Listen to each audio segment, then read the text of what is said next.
What's up? You're on mute. We're live We're and live, alive.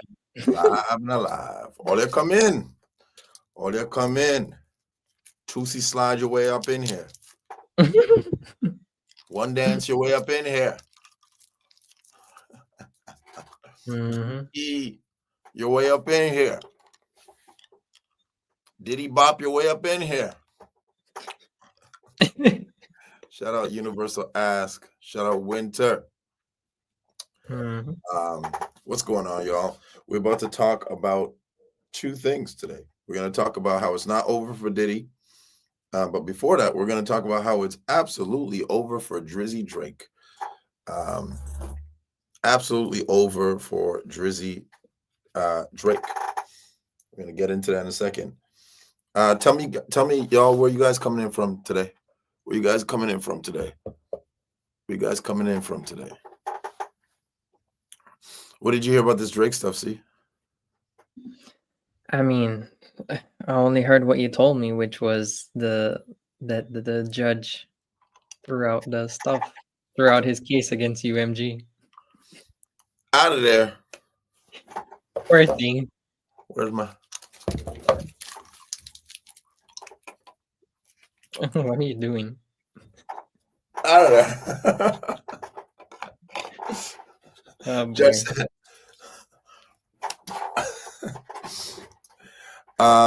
yeah, shout out Ilyas. I did see that, Ilyas, that somebody did reach out to Trump for a pardon for Puff. I did see that as well. Do you know, see, what this was all about? The whole case? Yeah, what the Drake UMG thing was about. Did you know I think it was because of the rap feud that he had with Kendrick Lamar, and then he was saying that UMG was pushing Kendrick Lamar's music over his or something like that. Well, he did say that in the lawsuit too. But what he's so for those of you guys who don't know, just filing in, thank you for joining us today. He did say in the lawsuit as well, though. What he said was basically that UMG, who they're both on the same record label. Well, they're both on the same record label for distribution, because Kendrick Lamar is only with UMG for distribution.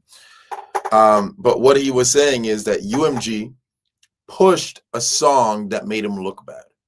And his reasoning was that he was coming up for a renewal with UMG to renew their contract, and that they purposely pushed the Not Like Us song so that they could devalue his brand, so that they can have more leverage during negotiations. And then he also tried to make it about the music industry and smaller artists, and I'm going to go and take down the label and go against label and stuff like that.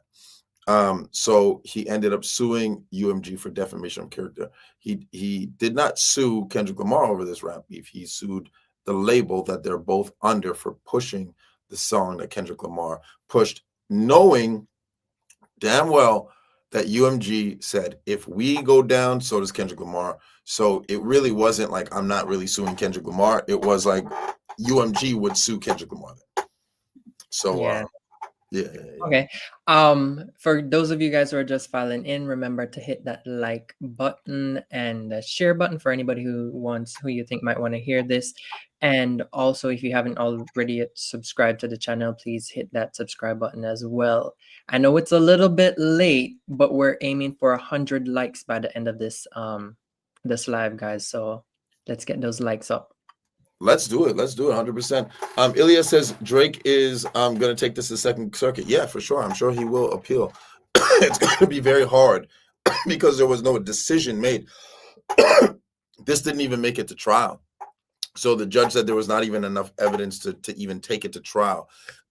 So it's going to be hard to argue points, because you see, when you take it to appeals or Second Circuit, you're able to talk about how the trial went, if there was a jury, how the jury went. You're able to say the judge rulings were unfair. Like, there's so much more to argue because you had a whole trial. But when you don't even have a whole trial, there's not a lot to argue. They're just going to have to disagree. He's going to have to find somebody who disagrees with the judge. Can you put the judge's photo up on the screen for us to see? This is the judge.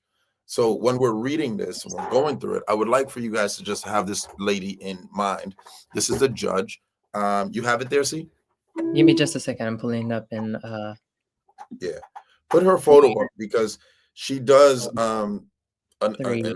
in my opinion, a very detailed job. It's like she studied this whole entire battle, this whole entire rap beef. It's like she studied it. Hey, there's my lady right there. This lady right here. It's like she studied the whole thing. So we're gonna read the paperwork here like we always do, and we're gonna keep it entertaining like we always do. But it's just really interesting that I don't know if she was a rap fan before or what, but she legitimately knew the entire beef. She was quoting lyrics. She was explaining the history of rap battles, basically, and the nature of it, and all that kind of stuff. So it's really interesting. Yes, absolutely. Shout out Kodaks. Thank you. Get the likes up, everybody. Please, as you come in, please tell the algorithm that this is good stuff. All right. So let's go through the history of the beef real quick. Real quick. I'm gonna give you guys a history of the beef, and then Mark Jack says, look like Rachel Ray. That was a good one, Mark Jack. Rachel Ray. So yeah, you can take Rachel Ray off the screen. She got something to cook. But okay, so let's jump into basically the history of this beef. Okay, I'm gonna just give you guys. I'm a huge hip hop fan, so for me, I could talk about this all day, but I wanna keep it. I want to keep it within a certain type of time frame. All right. So, number one, Drake and Kendrick Lamar came up around the same time. Drake was a little bit ahead of Kendrick Lamar. Kendrick Lamar was a little bit behind Drake. Drake, I think, is a year older than Kendrick Lamar. Kendrick Lamar met Drake in Toronto one time, and he said immediately he really saw how far you could take this rap stuff and how far he can get in this thing.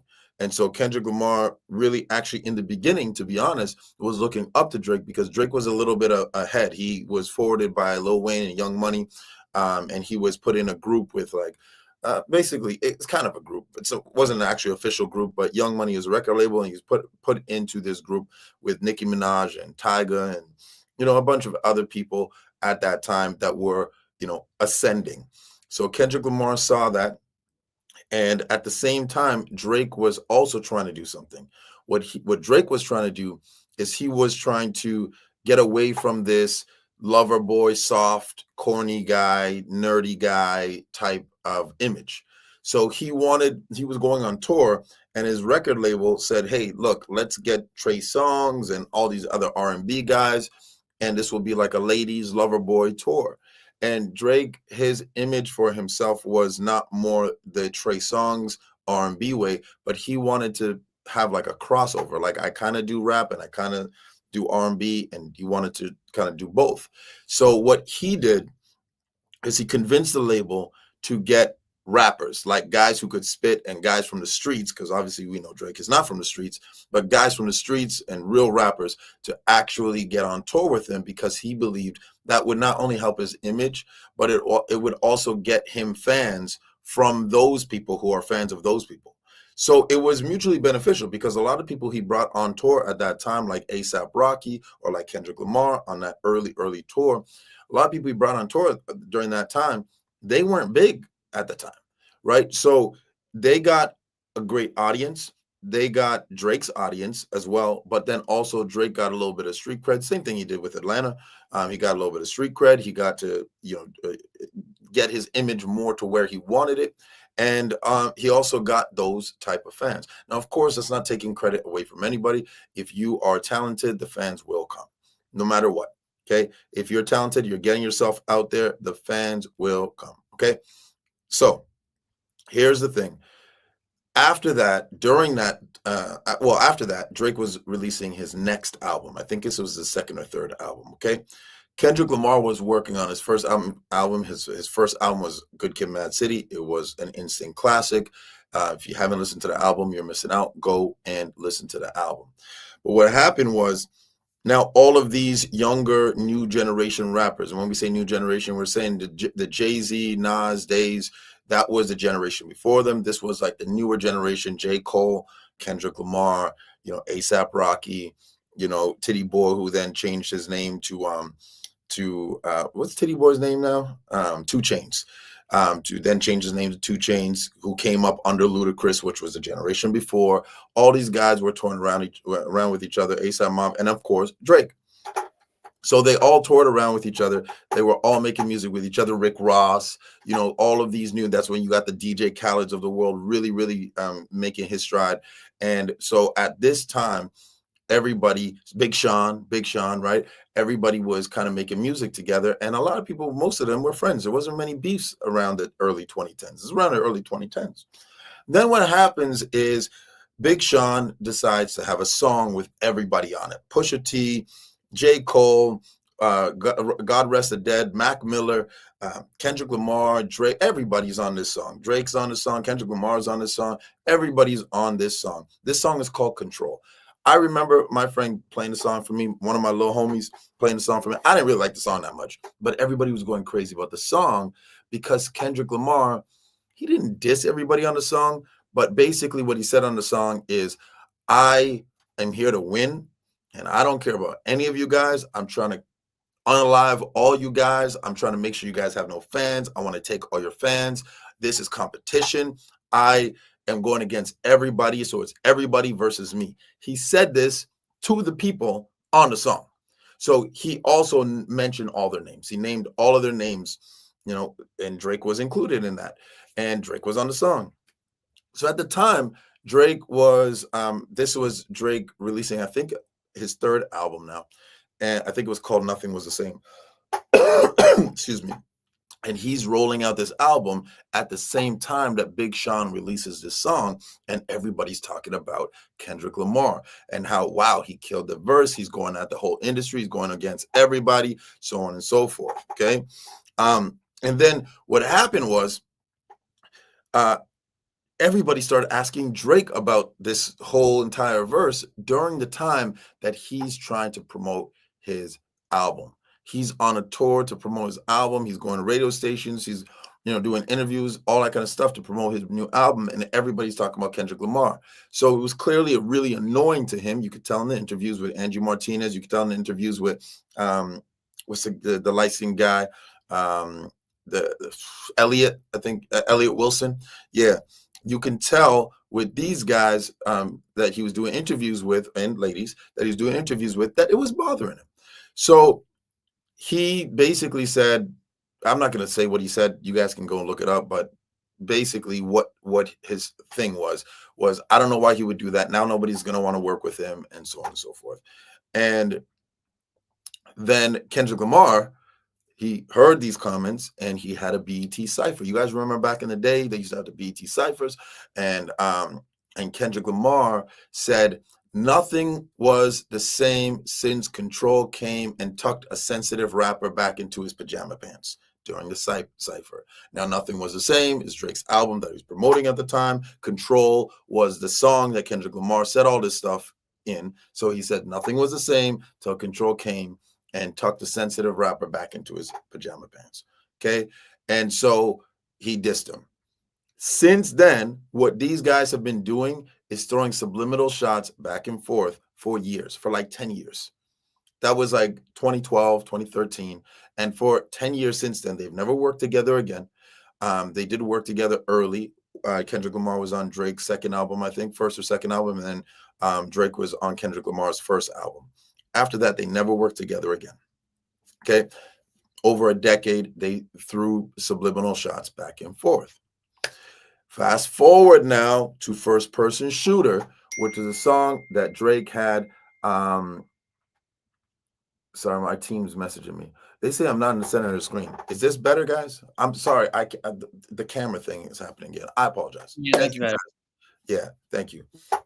Thank y'all. So you see how great our team is? Thank you. So yes. Now what happens next? What happens next is there's a song that comes out that is apparently is supposed to have J. Cole, Drake, and Kendrick Lamar all on the same song. That's the rumor. That's they're supposed to have all three of them. Now, Kendrick Lamar is much like me in the sense that I'm not gonna do business with you unless we deal with the stuff that we had before.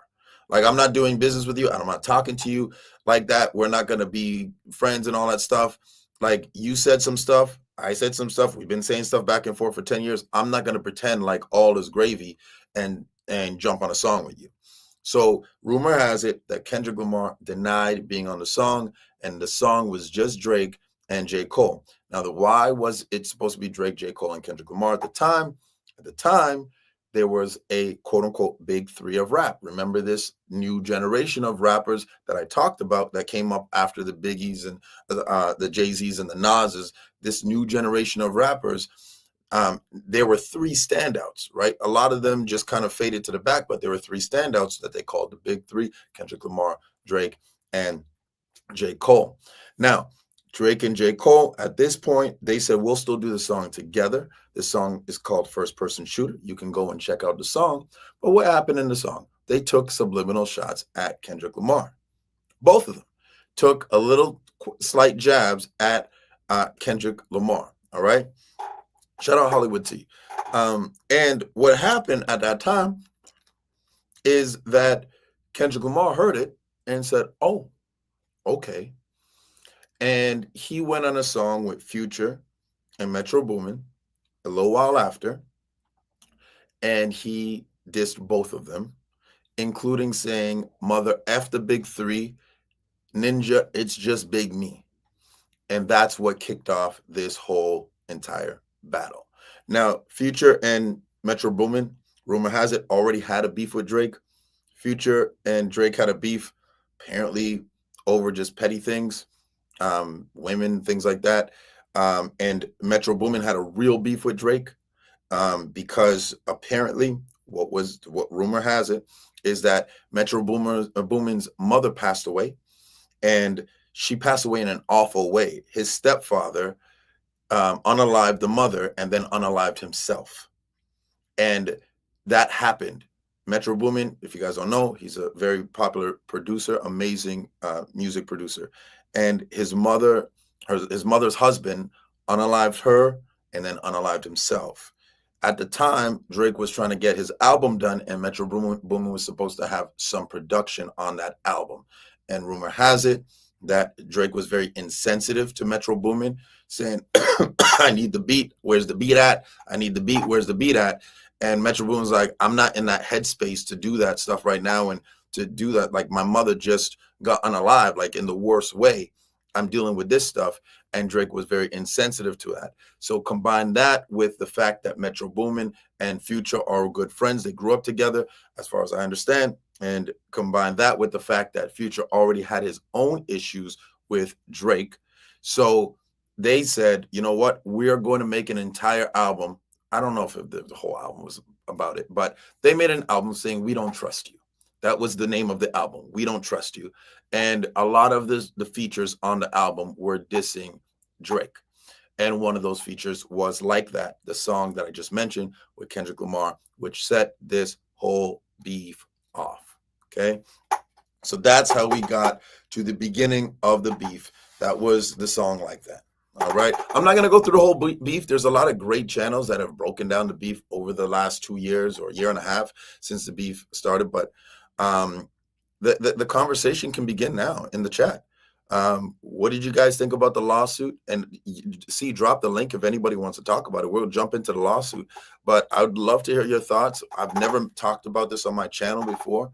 But what do you guys think about this lawsuit where this beef started and then Drake sued over this beef, and now it didn't even get to go to trial? The judge said your lawsuit is bogus, and I'm not even going to allow it to go to trial because it's nonsense.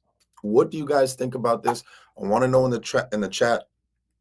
I don't know who was on whose side during this beef last year, but it was very entertaining, and I'd like to hear who you guys. I mean, we know who won, but whose side were you on?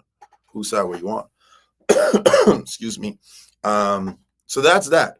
See, would you like to please take the paperwork out, drop the link first, and then pull up the paperwork and let's go through the long form. And then we also put it into like a mini form because it's 38 pages. We're not going to read all 38 pages. We want to go over to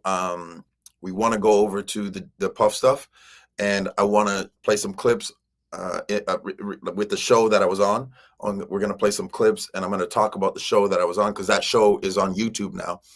It's also on cable, but the cable television is only in New York. It only airs in New York, so it's also on YouTube. So shout out T Lounge for that. All right. Okay, so you go into the original document or the one that we prepared? Let's go into the original document. Why don't we read what this judge came up with? Sure.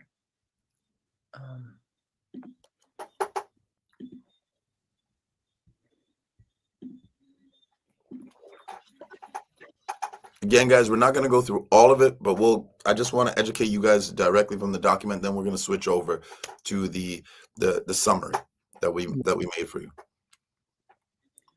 All right.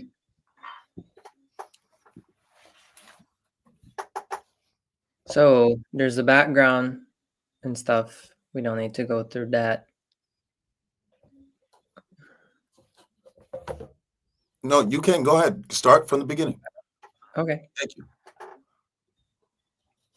Well, there's the legal standings too. You want to go through that? Start from the beginning, please. Okay. All right. So it says this case. Yeah. Hold on. Let me zoom in so people can see it. This case arises from perhaps the most infamous rap battle in the genre's history, the vitriolic war of words that erupted between superstar recording artists Aubrey Drake Graham, Drake, and Kendrick Lamar Duckworth Lamar, or Kendrick Lamar, in the spring of 2024. Over the course of 16 days. She said perhaps the most infamous. I never heard a judge talk like this. That's why I put her photo up so I can picture it, so you guys can picture it as well. Like just read that. Let me go to the top, please. I want to read that as well. Like this is how she started this letter. Let me see. Go up a little bit more, please. Mm-hmm. Yeah, right here. This case arises from perhaps the most infamous rap battle in the genre's history. Like that's how she starts, right? Continue. Yeah. Over the course of 16 days, the two artists released 8 so-called diss tracks with increasingly heated rhetoric-loaded accusations and violent imagery. The penultimate song of this feud, Not Like Us by Kendrick Lamar, dealt the metamorphical killing blow. The song contains lyrics explicitly accusing Drake of being a PDF file set to a catchy beat and propulsive bass line. Not Like Us went on to become a cultural sensation, achieving immense commercial success and critical acclaim. Both Drake and Kendrick Lamar have recording contracts with defendant UMG Recordings Inc. UMG or defendant. Drake alleges that UMG intentionally published and promoted Not Like Us while knowing that the song's insinuations that he has relations with minors were false and defamatory. Drake has brought this action against UMG for defamation, harassment in the second degree, and violation of Section 349 of the New York General Business Law. Before the court is defendant's motion to dismiss pursuant to Rule 12B, Section 6 of the Federal Rule of Civil Procedure, because the court concludes that the alleged defamatory statement in Not Like Us are non-actionable opinion. The motion to dismiss is granted. Continue reading. Sorry, guys. I keep muting because I keep coughing. Let's stop right there. First of all, I'm so glad Granted is in it. I was against this lawsuit. I'll be honest with you guys. And the reason why is because I love hip hop. And I love my First Amendment right too. And I shouldn't have to worry that I can't hear the music that I want to hear from my favorite musicians, especially in hip hop, because somebody might sue and I can't say this and I can't say that. Sorry guys, I'm in the corporate world every single day, and I already have to tiptoe around a lot, and I can't always say what I want to say. That's why I have my conversation with Jay channel, and this is where I can give my honest and raw opinion and thoughts. But you know where else I can get honest, raw, real stuff? Hip hop. Hip hop has always prided itself on being real, true, and honest and raw. That's how hip hop is all, to the point that people diss you for not being real, diss you for faking it. You know, there's a certain sense of pride on with that in our culture, and that is heard through hip hop altogether. And remember, hip hop is not just rap music alone. Hip hop is through art, like visual art, like graffiti. Hip hop is through dance. Hip like there are, I think, five elements. There are five elements of hip hop, right? And so it's not just rap music, but hip hop has always prided itself, or hung its hat on being real, raw, and relatable to the people. So as soon as that becomes something that I have to question, I can't do because there's a lawsuit and somebody might get sued and they can't really say what they want to say, hip hop really would be dead, and Nas really would be right. You know, hip hop is not what it used to be, but it's not dead, and I don't want it to die. And so I'm glad that this lawsuit was absolutely dismissed as a fan of hip hop. Okay. Now, I also want to continue in saying that one of the core elements of rap music as a part of hip hop is dissing people, like rap battles. Like that is one of the core elements of hip hop, is battle rap.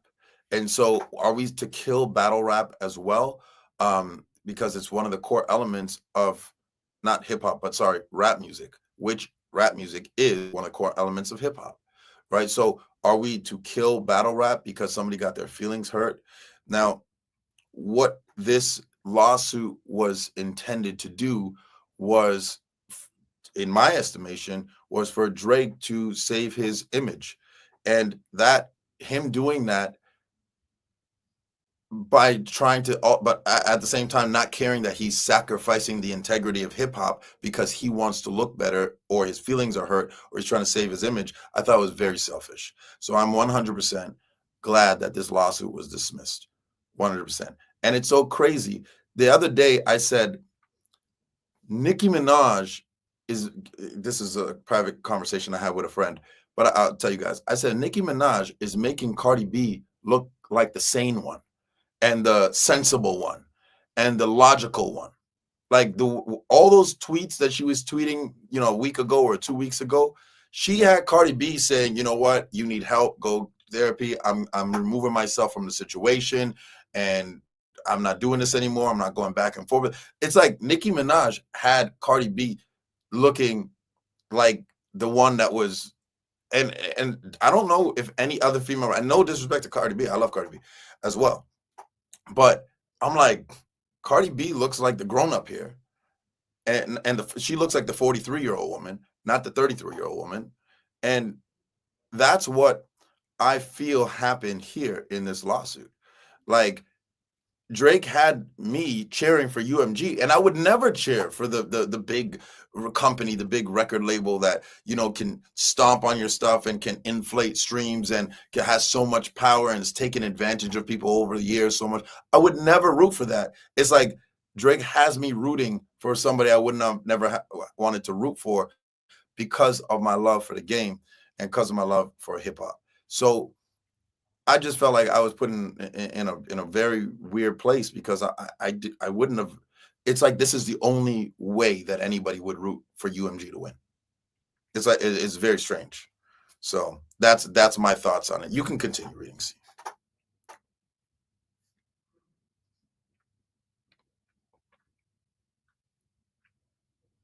All right.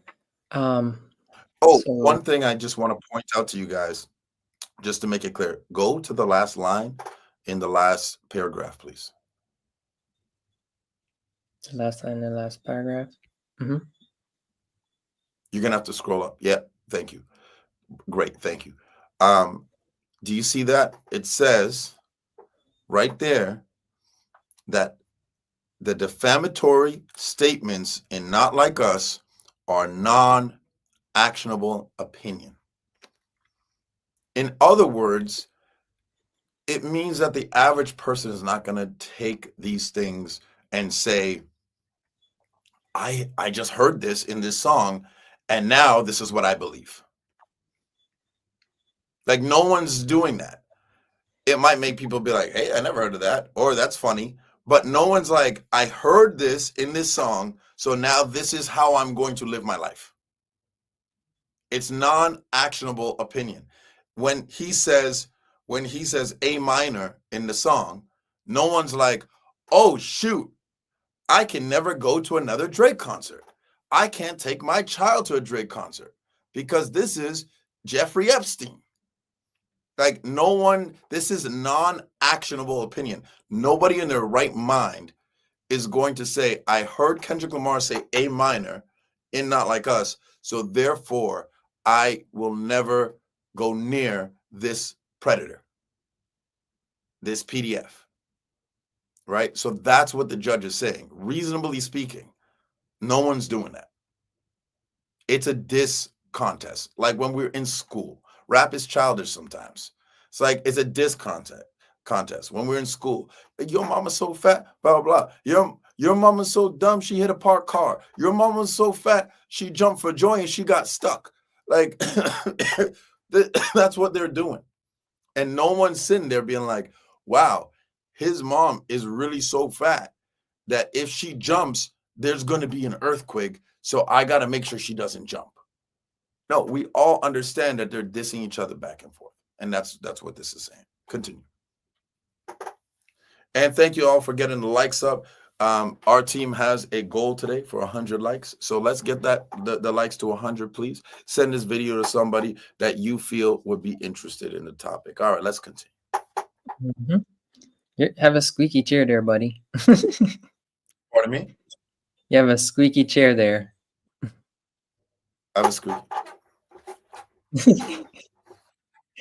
Yeah. Good thing my bed is not that squeaky. All right. Legal standards. Sorry. To survive a motion to dismiss. Wait, did I read this part already? No, I didn't. To survive a motion to dismiss, a complaint must contain sufficient factual matter accepted as true to state a claim to relief that is plausible on its face. And then she cited some case. A plaintiff may not simply allege facts that are consistent with liability. The complaint must nudge plaintiff's claims across a line from conceivable to plausible. And then she cited another course. Threadbare recitals of the elements of a cause of action supported by mere conclusory statements do not suffice. When ruling on a motion to dismiss under Rule 12b, subsection 6, the court accepts as true all well-pleaded allegations and draws all reasonable inferences in favor of the non-moving party. The court needs not credit legal conclusions couched as factual allegations. And then she cited another one. Said, however, Dixon versus Blanche. Stop there. You can stop there. Stop there. Skip through a couple pages, please, and I'll tell you where to pick up. Background. When she starts quoting some of these lyrics. So scroll through because I don't want to spend too much time on this. Scroll through. She's about to start quoting some of these lyrics and giving examples. Okay. On April 19th, 2024, Drake released a diss track directed at down. Thank you. So she's reciting the entire beef, which is just very interesting to me. Can you go up a little bit, please? So she basically went to rap college for a little bit. On April 19th, 2024, Drake released a diss track directed at Kendrick Lamar called Push Ups, she says. She goes, in Push Ups, Drake mocks Lamar's height and shoe size. How the F you big steppin' with a size 7 men's on? Pip squeak pipe down. She's literally quoting these rap lyrics. Now I'm wondering, is she listening or is she reading the lyrics? You know what I'm saying? Is she actually listening to the songs or is she here reading the lyrics? And she goes, you ain't in no big three. I'm at the top of the mountain, so you tight now. Just to have this talk with you, I had to hike down. So you can continue. A few days later, Drake released Tailor-Made Freestyle, in which he used artificial intelligence generated voices of deceased rapper Tupac and of Snoop Dogg to goat Lamar. In the track, Tupac and Snoop Dogg share their disappointment that Lamar had not responded to push-ups. She goes, excuse me, and she goes and quotes some more lyrics. I wonder if she's singing the song. She might be singing Tailor-Made Freestyle, right? She might be saying, Kendrick, we need ya, West Coast savior. she might be saying that. That's how the song goes. Kendrick, we need ya, West Coast savior. And she continues to do that. But then here's the thing. Drake, in his own voice, further taunts Kendrick for failing to come up with a satisfactory response, saying, I know you're in that New York apartment. You're struggling right now. I know it. Sorry, see, we just have a bad connection, you and I. I don't know if it's the internet here in the office, but if I jump around, it's just because it's jumping around on my screen. And I just checked on YouTube. The connection is clear on YouTube, but it's just between you and I. We have something bad. And I hope my stuff is coming out clear. Pause. In the live. All right. So, anyways, let's continue going through this.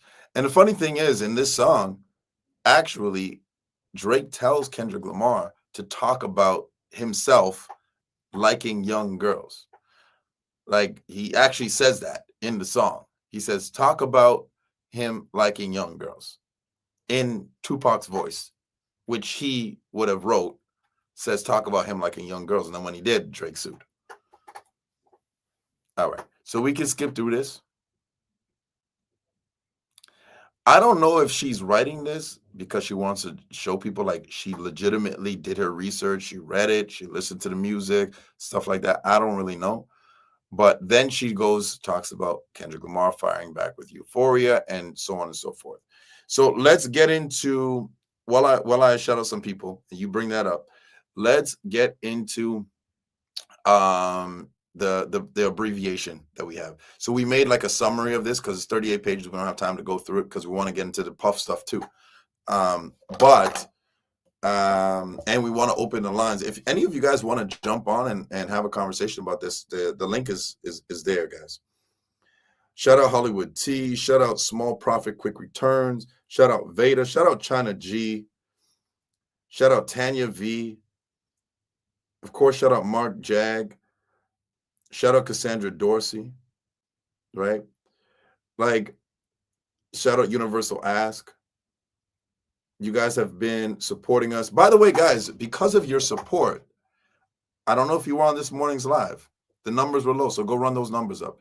But because of your support, we've actually been able to keep up our 7:30 a.m. lives. It's jiving with the algorithm now. And on top of that, we've been able to put our previous lives up going, I think, 5 or 6 weeks back.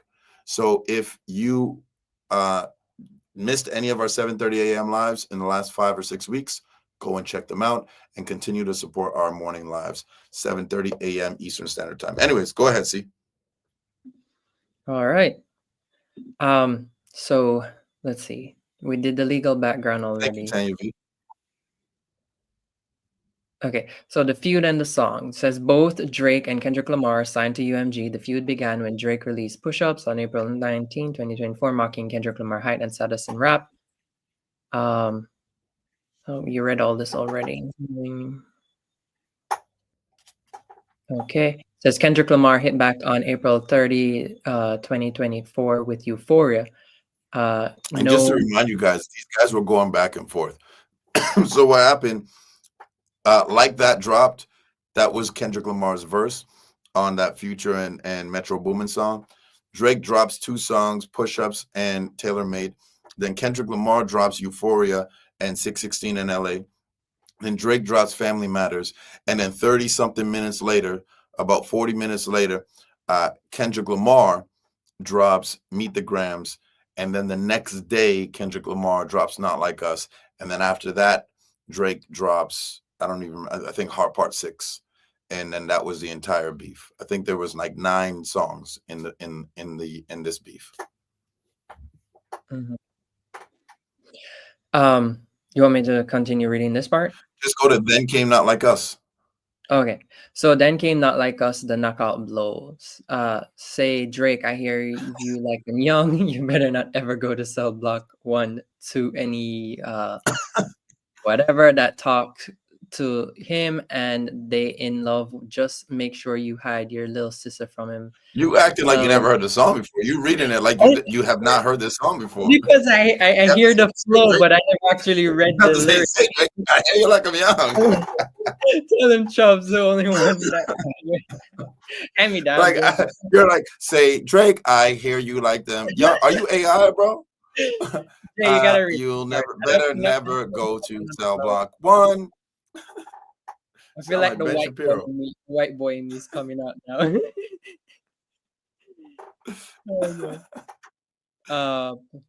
Yeah. So how about we do this? How about we do this?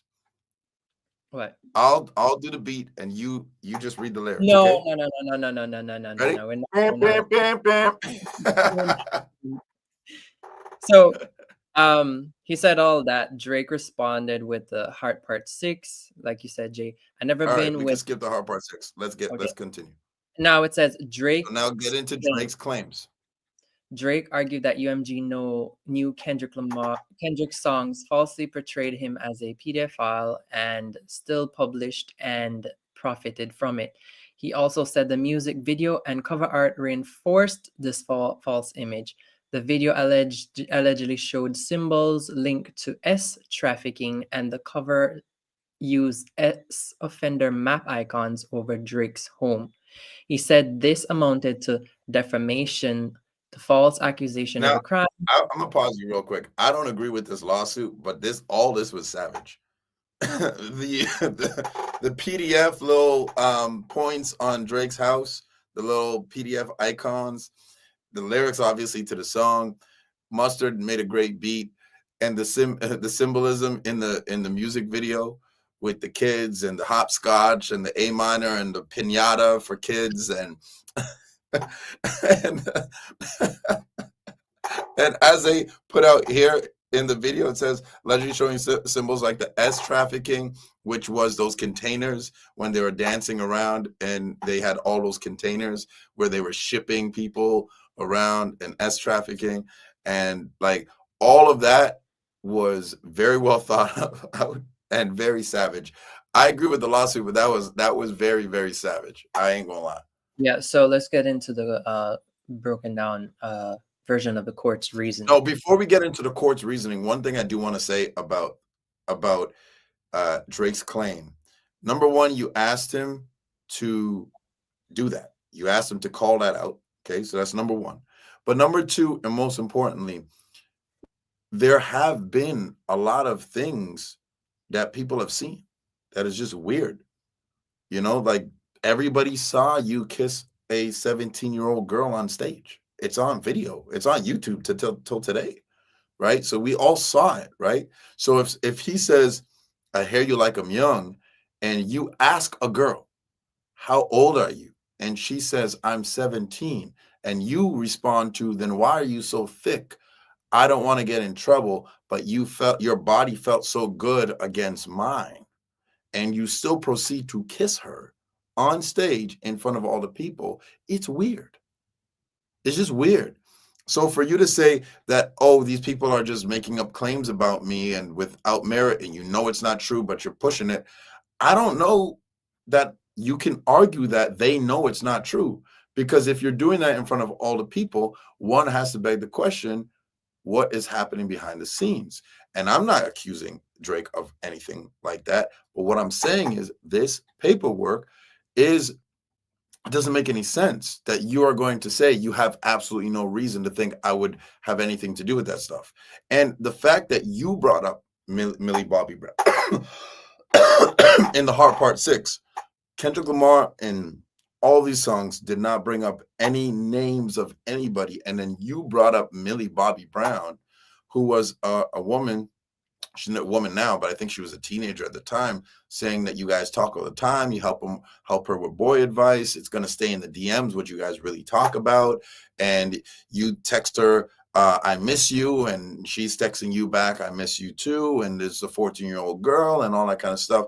And nobody trying to push this propaganda of this person is a PDF. But I'm speaking in direct relation to what you're saying in the paperwork, which is, how dare you bring this up out of nowhere? Like, you didn't say talk about him liking young girls. Like, you didn't bring up Millie Bobby Brown first. Like, you didn't have weird things with a 17-year-old girl on stage. Like, I could keep going on and on. I'm not going to keep going because I'm not trying to pile on, but I'm just trying to say the audacity of somebody to say, how dare you even mention this stuff about me? Like, this stuff is out there. And it's been out there for years. So for Kendrick Lamar to touch on something like that, it really isn't foul play to me when people have known this for a long time. How long did people, and I don't want to compare Drake to R. Kelly, so I'm not going to, just be clear that that I'm not doing that. But how long did people know about R. Kelly's things that he was doing with young girls before he actually got arrested and caught for it? It was rumors for over a decade, maybe even 2 decades, right? And for him to also say in Heart Part 6, I'm way too famous to do the things that you're accusing me of. What? That doesn't make any sense. The most famous people in the world oftentimes get away with this stuff. So what do you mean you're way too famous to do things you're being accused of? So these things didn't make any sense in this lawsuit. And I'm only talking about the lawsuit. If you want, I could talk about the rap battle altogether separately, but I'm only talking about the lawsuit. This lawsuit never made sense to me. And I never see, how many times did I tell you this will never see the courtroom? How many times did I tell you this lawsuit will never, ever get there? Go ahead. You said it a lot of times, especially when it in the first few days when it was made known that the lawsuit was filed. Yeah. This was never going to get anywhere. I knew that already. This was never going to get anywhere. And these are the reasons why, the reasons I just gave. All right, continue. All right, let's get into it. So now we're getting into the court's reasoning. This is summarized version. It says, Judge Vargas dismissed the entire case. Here's why in plain language. Not like us is protected opinion, not a factual statement. The key question, would a reasonable listener think Kendrick was stating facts?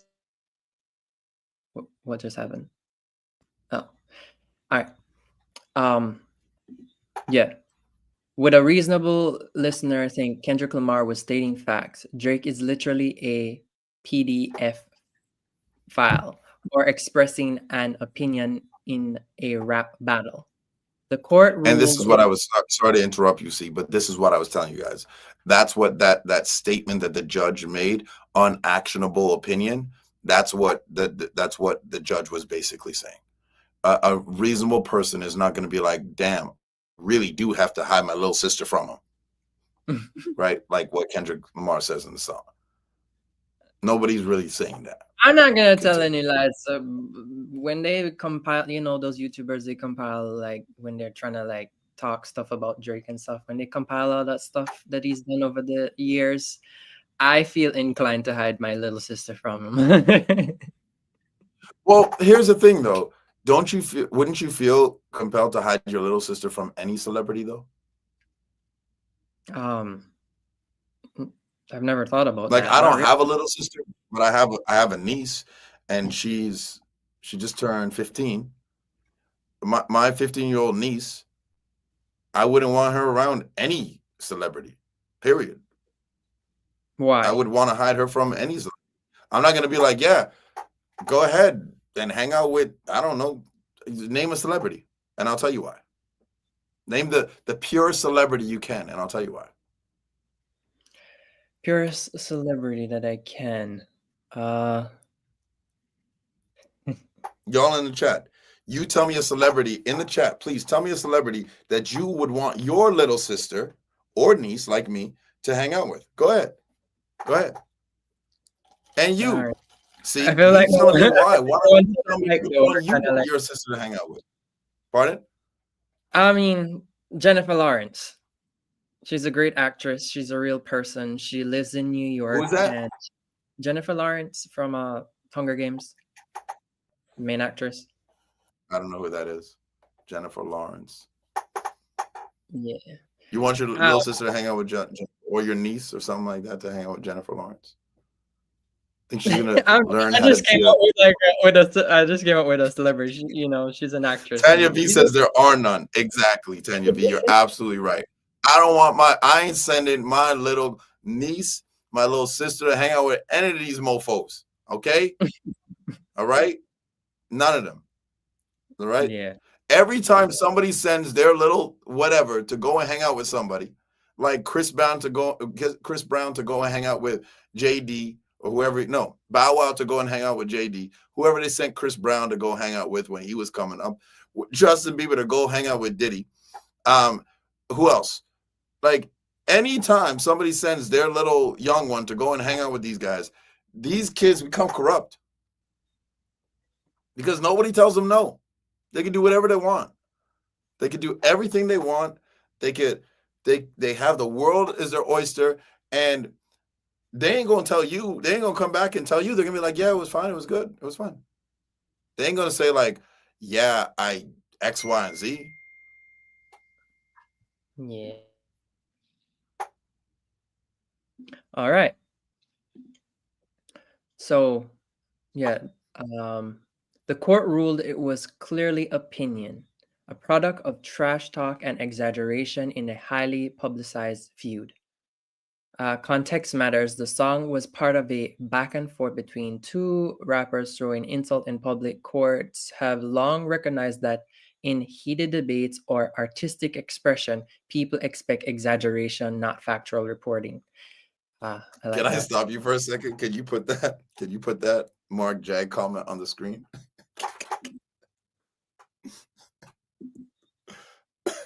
No, not that one. The last one. The one before that.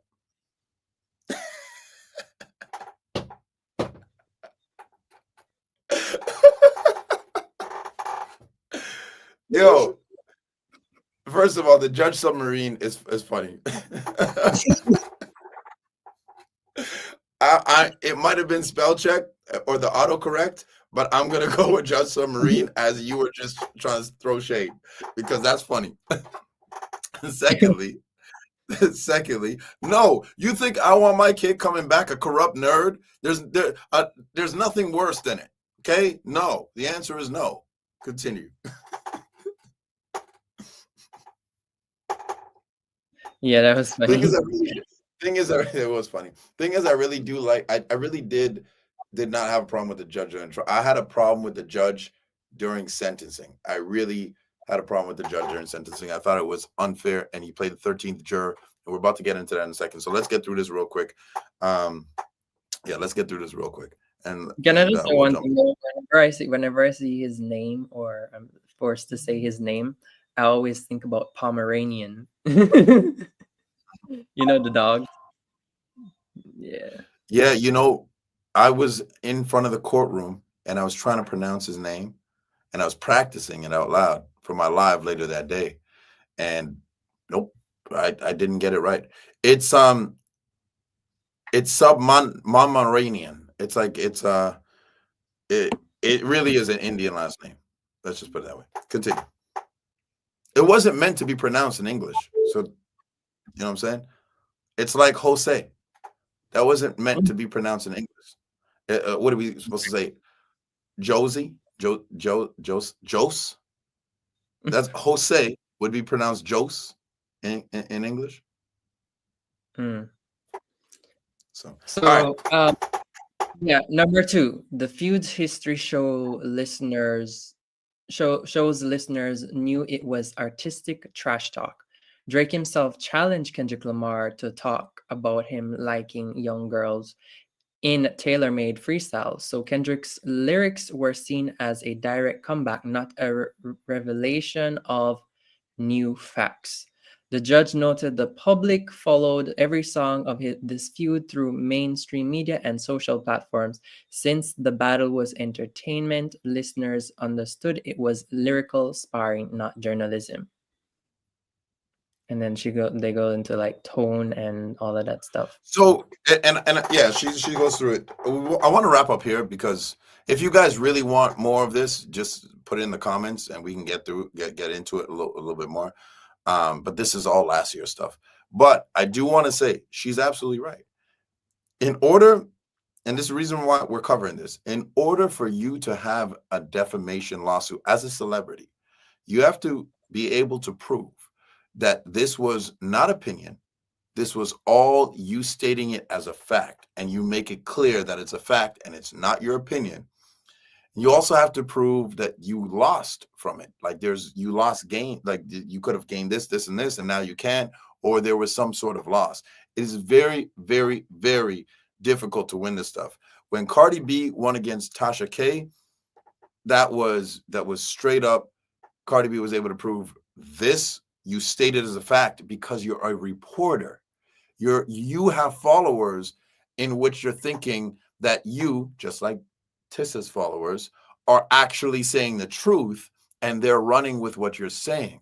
You're a reporter, not an artist, not a musician, not a music artist where this is a rap beef and this is my opinion and I'm also trying to diss you. There's a big difference between a reporter stating things that are not true on purpose to defame you and a rapper trying to win a rap beef as an artist saying, this is my opinion.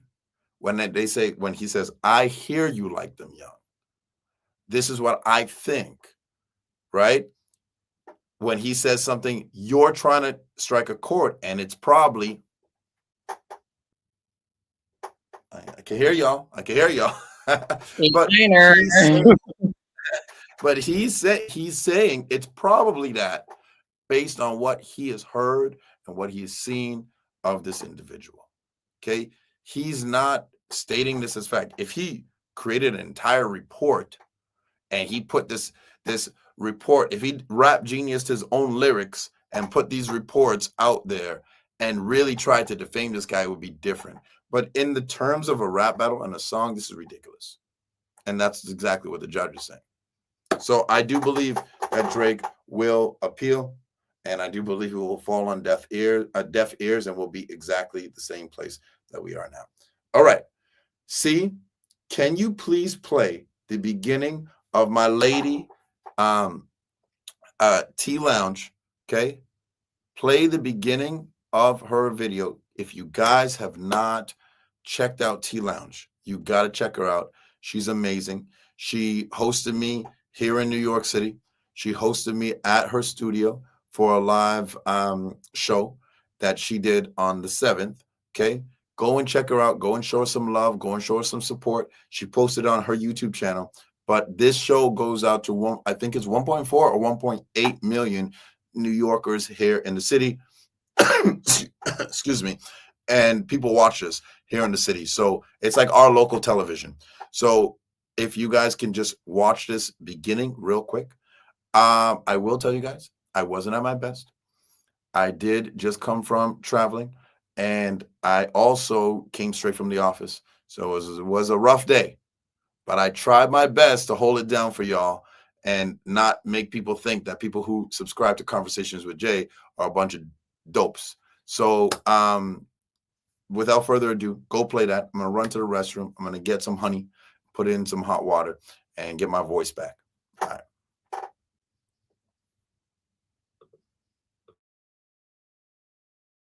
What happens when a black billionaire built from the culture gets pulled into the justice system and the courtroom becomes the main stage? Is it justice or just us?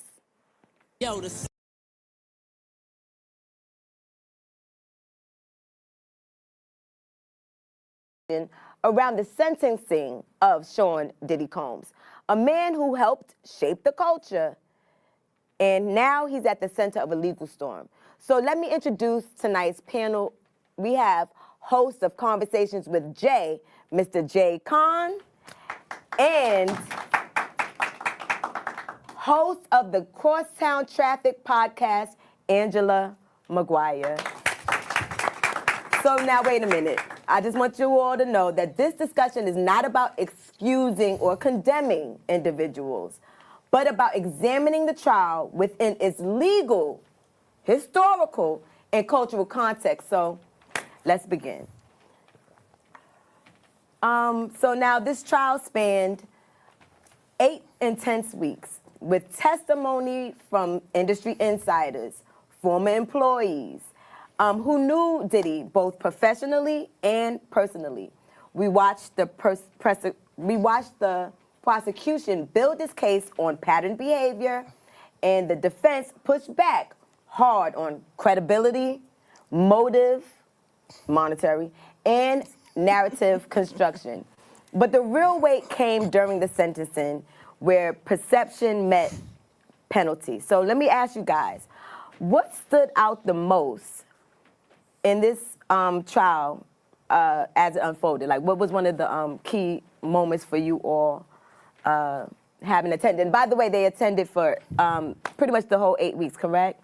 Yeah, I was there all about the first week. I got there on the second week. Okay. Yeah, Same thing so with did you, I, correct? same Okay. thing. All right. So, well, one of the things that I would just like to start off with is I was consuming this case before the trial. I was watching every news show out there. I was watching every podcast. I was just gobbling it up. And I was forming an opinion about P. Diddy. And so when I first got to the trial, I decided, what the heck, I live in New York, I have some free time, let me go down and watch. I was hating on Diddy. I thought, I want to see this man go down. But the thing is, and I think we all might agree, is that once we started seeing what they brought into evidence, it was completely different from the hype. Yeah. So those of us who actually watched the trial in person, through our overflow rooms, we actually saw what it was really about, what was in evidence, and it was very different from the hype. I mean, what I saw, I was expecting to see all this just lascivious, graphic content based on all these things that we heard that were absolutely not true.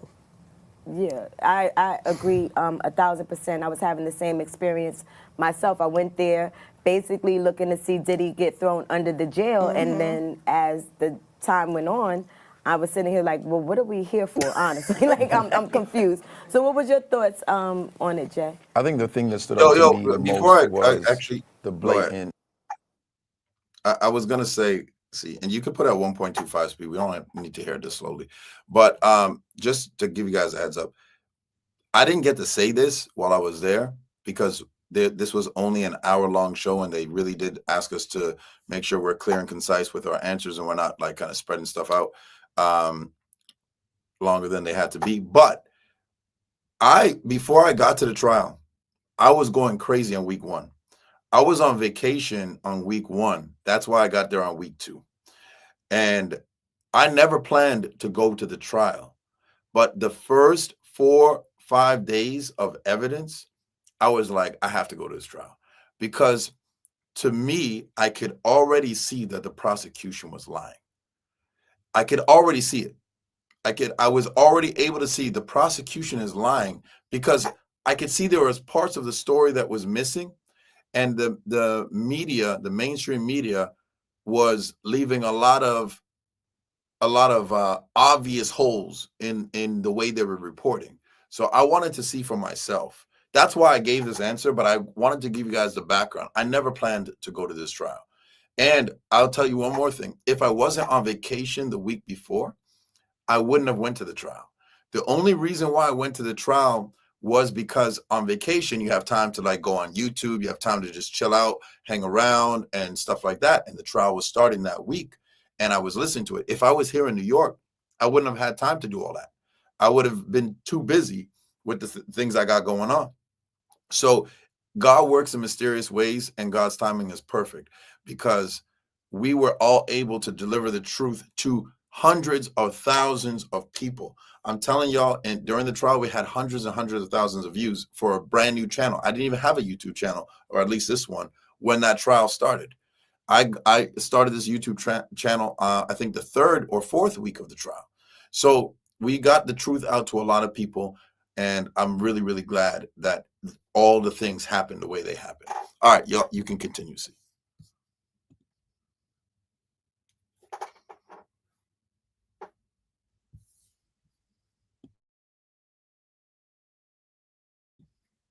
Yo, see, we good? Yeah, I'm here. I was saying that this video is downloaded, so You I'll have can't to change speed. That's fine. yeah, Continue. but I can play it. I have it pulled up on YouTube if you want. Yeah, just switch over to That- YouTube. I'm not paying for YouTube, so a few ads might pop up. It's all good. It's all good.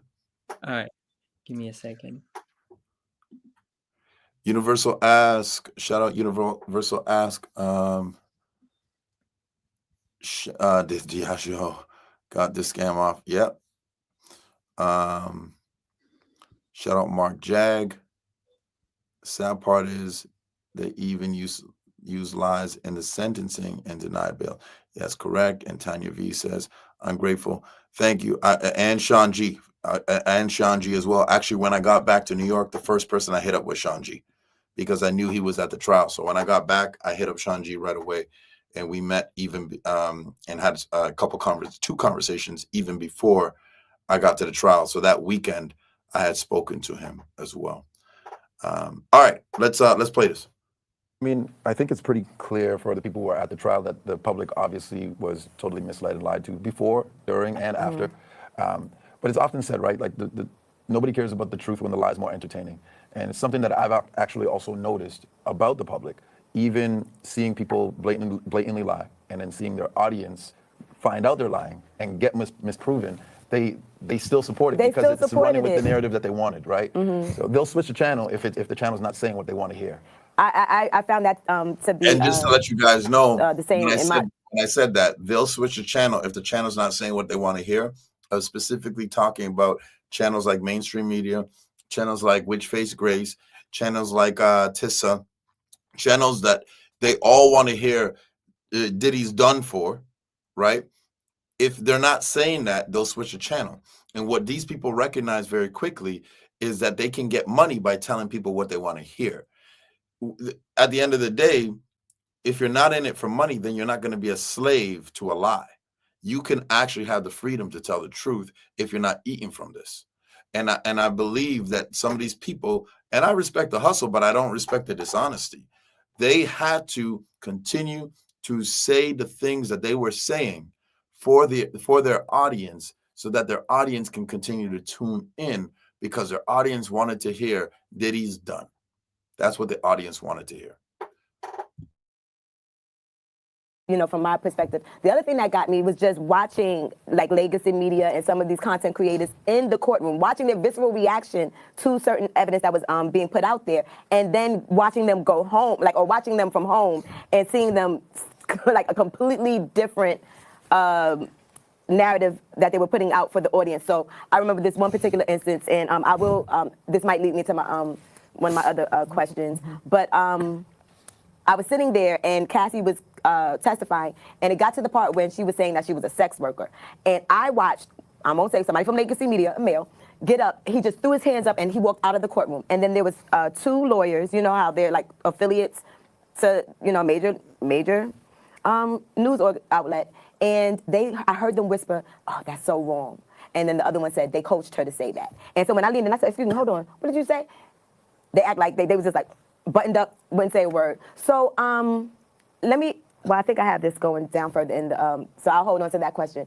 But let's talk legal history and how certain laws were built not to protect, but to target. So we have the Mann Act, originally passed in 1910 as the White Slave Traffic Act. The Mann Act was designed to stop sex trafficking across state lines. But let's be real. Can we pause that real quick? Just it's probably gonna play a commercial real quick, but just she had a pretty good video on the Mann Act. I'd like to play the video that she played during her show. You seen it there? You just passed it. You just passed it. Yeah, that's the one that she's about to go into. Yeah, she's about to go into it. So let's just skip to that video because a lot of people may not have watched my video on the Mann Act, and so they don't actually know the history behind it. And if you haven't watched my video on the Mann Act, please go and watch it. It's one of the first videos I made on this channel, and I went through the statute and everything. But I like the video that she played. So can you play that video about the history of this racist law? Been weaponized. Outside the ivory towers of universities, Americans faced a rising chorus of voices that also threatened to reshape traditional values. 8.8 million immigrants crowded into American cities in the first decade of the 20th century alone. There was a lot of tension in the air, but the flashpoint turned on sexuality and particularly prostitution. Mainstream Protestant America thought it was a phenomenon that was caused by those wicked foreigners in those cesspools of cities into which our young girls are now going. In 1907, the crusading McClure's magazine published a story about an association of Russian Jews purportedly supplying Chicago brothels with new personnel. When a city prosecutor claimed that those prostitutes were, in effect, white slaves, a wave of hysteria gripped the country. Although scant evidence supported the existence of white slavery, Congress passed the White Slave Traffic Act on June 25, 1910. This law, also known as the Mann Act, forbade any person from transporting women or girls across state lines for the purpose of prostitution, debauchery, or any other immoral purpose. Jack Johnson was an easy target for the Mann Act. In 1908, he became the first black man to break through boxing's color barrier and reigned as heavyweight champion of the world. Perhaps he was the Muhammad Ali of his day. He was very flamboyant. He was pretty much in-your-face kind of person. Johnson further inflamed his critics by openly keeping company with white women and eventually marrying 2 of them. Black males were looked at as inherently predatory. You know, white men essentially projected all of their own anxieties onto black men and looked at them as sexual, beasts. In the fall of 1912, federal authorities arrested and convicted Johnson for transporting one of his lady friends from Pittsburgh to Chicago. Few doubted that race was the real motivation. The federal prosecutor immediately after the conviction expressed before the press the hope that this would be an example about the evils of permitting Negroes and whites to marry. So we got flamboyance, in your face, black men being inherently... So the next question that she's going to ask is this law still being used for this type of thing today? So you can just fast forward to my answer real quick. Back up a little right there. Why it was created in the first place. That little tidbit. That is key. Major tidbit. Right. So what's your thoughts on the Mann Act and its historical context and how it might find its way into this particular case? Yeah, I think it's clear why it was created in the first place. It was created as a tool to then weaponize against who they wanted to weaponize it against. And it's all this time, it's continuing to be used as a tool to weaponize against who they wanted to be weaponized against. And just the way you know this is true is just the vagueness in the language that they still haven't updated in 2025, so that they can literally use this. And they might not get you on all this stuff or whatever, but if they want to get you, this is so vague. It's so vague that they can say, well, technically this part of it, you did this or you did that. Okay, you know what the one thing is why I'm going through my notes here? I wish I took better notes. Bottom line is... intense notes. Yeah, but I can't remember.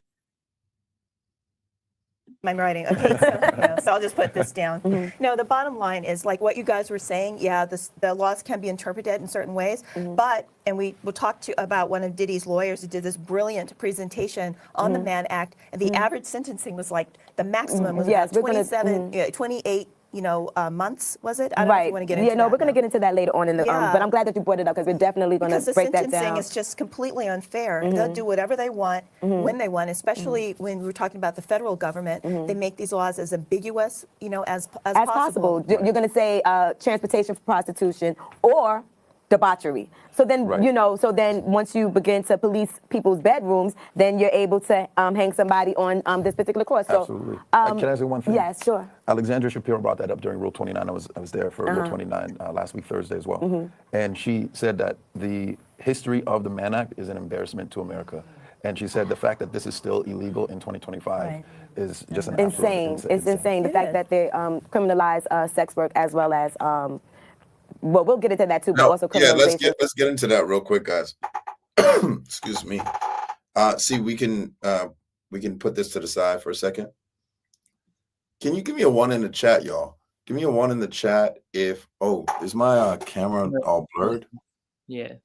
Yeah, it's be doing this all the time, man. It's be doing this all the time. It was fine just now. It's the wrong camera, that's why. Excuse me. Yeah, it's the wrong camera, that's why. It's all good. Yes, y'all. So my point is, I want a 1 in the chat if you guys really do believe that this act has been weaponized. Because Alexandra Shapiro, during Rule 29, she did say that the fact that this is still being used in 2025 is a disgrace to America. And I really do believe that this is a disgrace. I've told you guys my opinions. I would really like to hear from the audience. What do you guys think? You can continue playing it, see, but if you think that this is being used to as a weapon to just execute it on whoever you want, and it should not be a law or a weapon anymore that the government can use, please put a 1 in the chat. I would really like to hear how many people believe that. But let's continue the video.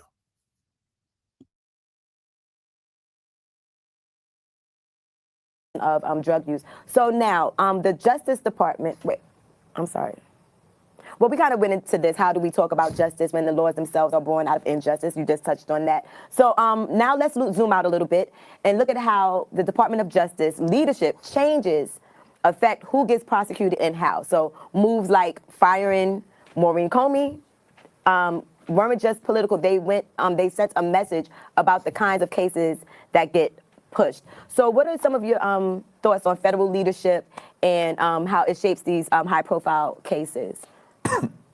I mean, the thing about Maureen Comey, first of all, James Comey is her father. Absolutely. Trump is going after her. Absolutely. But in terms of, I guess she had some other high-profile cases, such as the Epstein case, which wasn't fully prosecuted, I guess.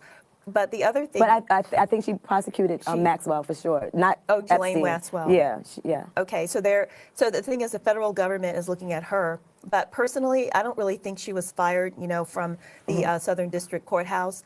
I think it was because maybe this P. Diddy trial, because it was such an embarrassment, because they tried to do a RICO. They couldn't do a RICO because it was just overcharged. And when you really looked at the case and just analyzed it, like by week 4, I went from hating on Diddy to being in Diddy's corner simply because the evidence wasn't fair. And it was just basically it was a bullshit charge. It just did not seem to work. And there's a lot of like these, you have Judge Summerian being appointed by, I think, Ruth Bader Ginsburg, if I'm not mistaken. And you have the whole situation with Maureen Comey. It's kind of layered, and I feel as if I truly believe that they were trying to go after his money. They wanted the $1 billion. So that's why they did the RICO. That's why they did the trafficking. Well, and if they would have been able to corner him for that, they would have had. But I'm thinking that they went, okay, I think that people act out of self-interest all the time, regardless of whether or not this guy did crimes or not. So the thing is, these are some prosecutors who don't work for private law firms, so they're not getting paid the money that you would normally make. They're not getting their $200,000 or $300,000 a year or $1 million a year bonus. So the way they make a name for themselves is to actually just win cases. And what is more prestigious in their world than a RICO case? What is more prestigious in their world than having a high-profile Sean P. Diddy Combs, defendant. If they can get either one of those or both, that's a feather in their cap. And I think that they did it out of self-interest. They overcharged him. The RICO was bullshit. But the thing is, then she winds up getting fired. Who knows? It could have been political, or they looked at this. It was in the midst of that whole Epstein and like conspiratorial. Yeah, like Trump was running around with a chicken with his head cut off. I think he was on Twitter saying something along the lines of like something about his friends. Like, I thought you were my friends. He was really really stretching it. He was really losing his mind. So I think he just in the midst of it. And plus, they did a horrible job prosecuting this case. So I mean, part of me feels as if I'm not surprised that she got fired, even though it's on the heels of his name being mentioned in the Epstein file. So it's like, I think, like a two-headed. Well, it could very well have been that. It could have been a variety of things, but I think that the case was weak. The evidence was very weak. They spent $10 million on this. Exactly. So $10 million in New York City could go for a lot of more important things than to go after this guy for that. I don't know, Jay, what do you think? Well, I also want to bring up the fact that this was inherited by Maureen Comey. That part. Yeah, Okay. because That's what, Damian Williams yes. is the one that brought these that's charges up right. in the Right, first place. right. I don't even know that Maureen Comey would have. I've spoken to people in Puff's camp, and they think that Maureen Comey wouldn't have taken the case. Good for her. And Give me Damian a Williams, second, he was see? running for. And my camera's back, by the way, I think.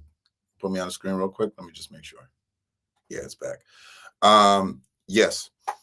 I did speak to people in Puff's camp. Specifically, I spoke to some of the people. I don't know all of their names, but the one I specifically spoke to was Charlucci. I also interviewed him. The interview is on the channel right here. And he said it in the interview, but he also said it to me in private with a bunch of other people who were around Puff at that time. They all said the same exact thing. They said that they don't even believe that Maureen Comey would have taken this case. So as much as we like to villainize Maureen Comey, she was kind of between a rock and a hard place, because she was fighting a case in which she probably didn't believe in, according to what they say, but she also had a job to do. So it's like she was trying to fight a losing battle, and at the end she got fired anyway. So it was just it's a really interesting situation. I think that's a really nuanced conversation to have, because it was Damian Williams that brought all of this up, because he was running for office and he wanted to say, hey, I'm willing to be black and be a black man and go against another black man, no matter if it's a black man, a celebrity, rich or poor, I don't care. I'm going to take him down. And he got up on that press conference. I was right here. I was in a different office. I'm in Midtown office now, but back then I was in a downtown office, so not far from where Puff was actually being was arrested and detained. I could have walked there from my other office by World Trade, and he was talking all this like, we found this and baby oil and all this stuff, and I'm just sitting there like, but none of this stuff sounds like it's really. He was like, oh, we found guns. Okay, but you found guns in a Florida home. Like, everybody in Florida has guns. I just felt like it was disingenuous from the start. Then he realized that Trump got elected, or was going to get elected, and he wasn't going to get his position that he was running for in office, and he resigned. And then he left the Puff case to Maureen Comey. If you believed in it so much, Damian Williams, why didn't you just see it through? If you believed in this case so much, because that's what you're supposed to do as a federal prosecutor, you're supposed to take cases that you believe in with your heart, and that you really want to see this person go down for the horrible things that they've done, and these charges are going to stick, and so on and so forth.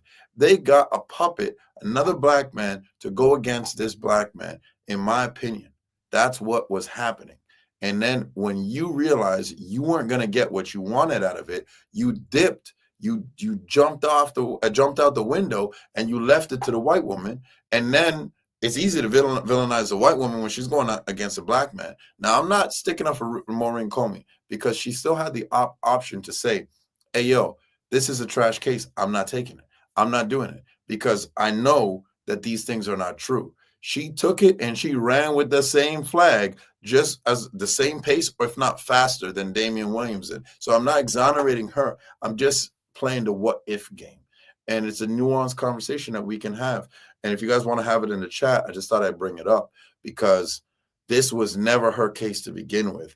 It was Damian Williams' case. And as soon as he realized he wasn't going to get what he wanted out of it, he went out the door. All right, we can continue playing. He was running for, forgot what he was running for, but he was running for something at that time. And as soon as Trump's administration got elected, he resigned. Right. So because he knew he's not going to get the position that he was running for. Right. I think he was overzealous because he was trying to say, like, I will be the one to bring up these charges. I'm not scared of anybody, whether you're a celebrity or whether you're black. No, Damian Egghead Williams, Universal Asset. Damian Egghead Williams. I like that one. I'm not gonna say just because Puff is black, I'm not gonna whatever. Yeah, and he stood there so happy and so proud, talking about baby oil for 20 minutes. Baby oil, oh my God. Right. He also went bottles of after baby oil Eric Adams as well. He also went after Eric Adams, and we might raise an uproar if we start talking about the fact that he was Jamaican, or he is Jamaican, because my man C is Jamaican. So, but maybe, see, you can enlighten us on a little bit of that down the road. But we might even cause uproar if we mention that. Continue. Talking about how guns. We raided guns and this and that. Like, guns are illegal in Florida. So everybody has guns in their home in Florida. Right. And talking about how just a year ago we gave him the key to the city, and now we are prosecuting him, and I'm the guy that will do that. And as soon as he realized he wasn't going to get elected for his position, he got up out of there and said, "All right, here, me, I'm out."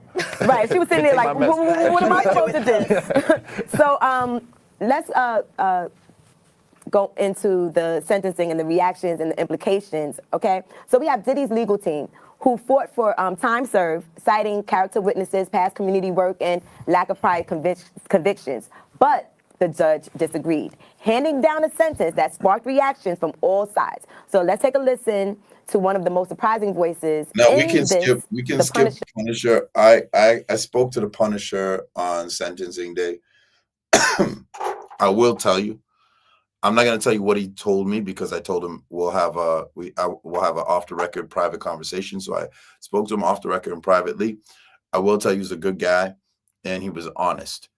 In this particular video, he said some things that were different than what he told me, but I can also understand why he said those things when T Lounge was interviewing him. But I want to skip through that interview just because of the fact that I had a different conversation with him than she did, and he represented things a little bit differently because it was off the record. But shout out to the Punisher. I thought he was a very honest witness, and even when he was going around promoting his book, he even had his book right there at the sentencing day, going around and promoting it all day. He was very respectful, and he was very honest, especially if you had him off camera. So yeah, shout out to him. He did his thing. He was honest and good witness.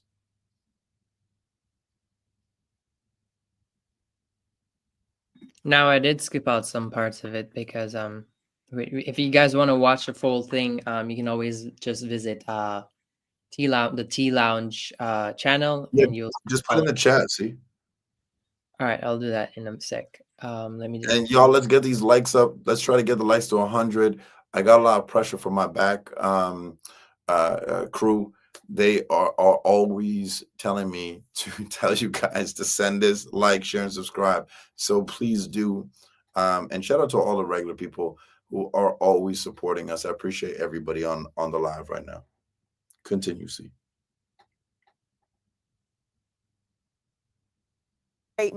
When the judge tried to push back, he clapped back right. He was so good. He was so right good. Now So they're talking about Jason Driscoll. Right now they're talking about Jason Driscoll. Jason Driscoll did an amazing job. If you want to know what Jason Driscoll did, go watch my live from last week Friday. But we are gonna clip that one part of the live from last week Friday over the weekend, and we'll play that Jason Driscoll part. But you can skip to when I'm speaking here, because I did speak directly to what Jason Driscoll was talking about. He said there was no commercial Mann Act prosecutions. So typically, non-commercial Mann Act comparisons on the prosecution ran a The Mark Agnifilo national prostitution ring. Right. And this is what the Mark Agnifilo was talking about, the tale of two trials. Because what was happening, and this is what really pissed me off about the judge and why I kept saying that the prosecution lied, what was happening is there would be a bunch of things that were said on the stand by either Cassie or Jane or whoever. Yes. But then we would go and look at the evidence, like text messages, voice notes, emails. You know, we would look at the actual evidence, receipts, all that stuff, and it contradicted what the witnesses would say on the stand. Right. And then what would happen is the prosecution would just ignore the fact that it contradicted it and keep saying, Cassie told you, sat on the stand, and she told you what happened to her. But the jury's not she did stupid. not. We saw the other trial, which was the actual evidence. But Right. what the media is pushing out is only the quotes from the stand, and those are obviously, you know, the big, oh, she was urinated on and this and that. Right. But when then the escort comes over and he says, well, yes, I did urinate on her, And she but asked Puff me. wasn't even in the room, and she asked me to do it. Exactly. And I was doing it wrong, and she taught me how to do it the right way. Yes, this is what was happening, and we were sitting there the entire time. You're not getting this from From the media. mainstream No, media. you're not getting not that. hearing All you're this hearing is at all. Cassie testified that she was urinated in her mouth and on and all this stuff. So that's what he means when there's a tale of two trials. But the reason I bring that up is because this is what the prosecution did again during sentencing. Yes, they would we bring tried it almost. this case, for example, the Jordan case, and she sits there and tells the judge, this case is comparable because there was violence in this case.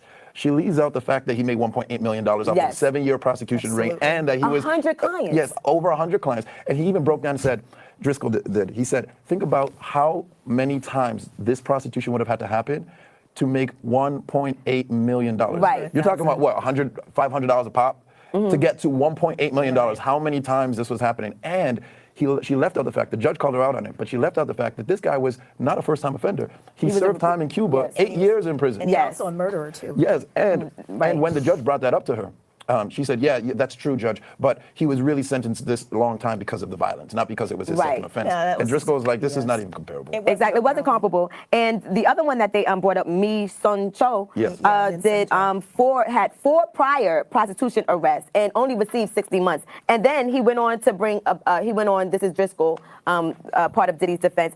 He mentioned Salisbury, Clemens, Pearsons, all had violence, even as far as the forcing people to have sex during their menstruation, threats, drugging, coercion, and these individuals only received 27-month sentences. One of them was a 14-year-old girl. And yes, and some of it was Because they're saying that the predatory. Mann Act was really only being used in cases like that when people were actually making millions of dollars. They were actual pimps. This was a real, true prostitution ring, and also when it had to do with minors. So that's actually when the Right. Mann Act was being done.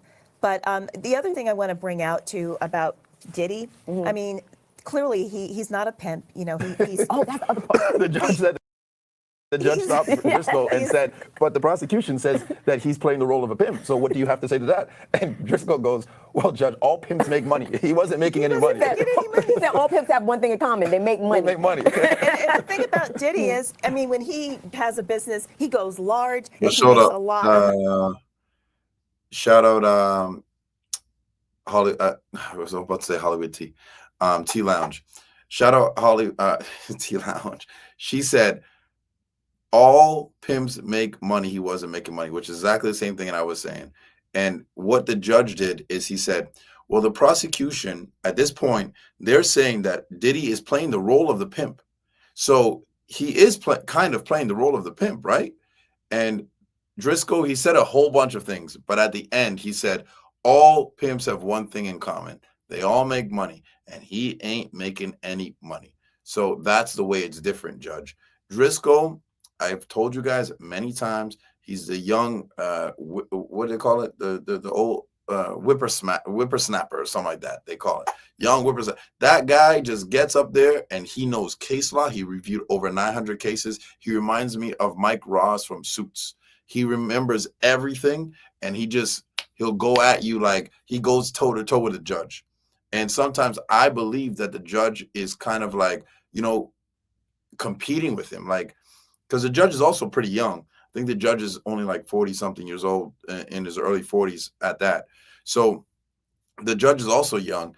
And so the two of them, I believe, go back and forth. And I don't know what their history is, if they went to law school together or if they did, whatever, but it seems like they know each other outside of the court. It seems like they know each other outside of the courtroom. And whenever he gets up there, it looks like they're going back and forth. It really does. So I'd like to know the history behind if they've met before, if they have a relationship outside of that or whatever, because again, they're around the same age, right? Maybe 7 or 8 years apart. So it's likely that they've crossed paths, especially if you're going to be to this level. There's only a few people in your class that have been at that can get to this level. So I wonder if they've crossed paths before. That's all. Go ahead. All right.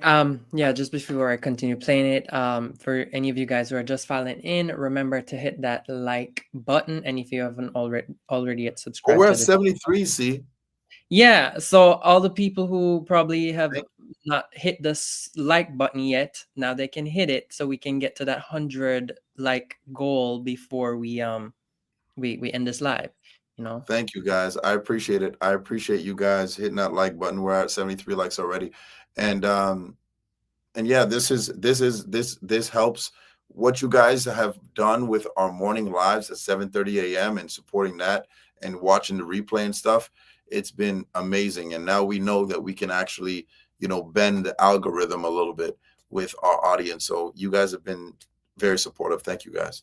All right, let's get through this. We got probably about 10 or 15 minutes, and then drop the link again if anybody wants to jump up and we can have some discussions. I'm here until 10 p.m. and then I got to get my ass home because I got to be back here in the office at 7 a.m.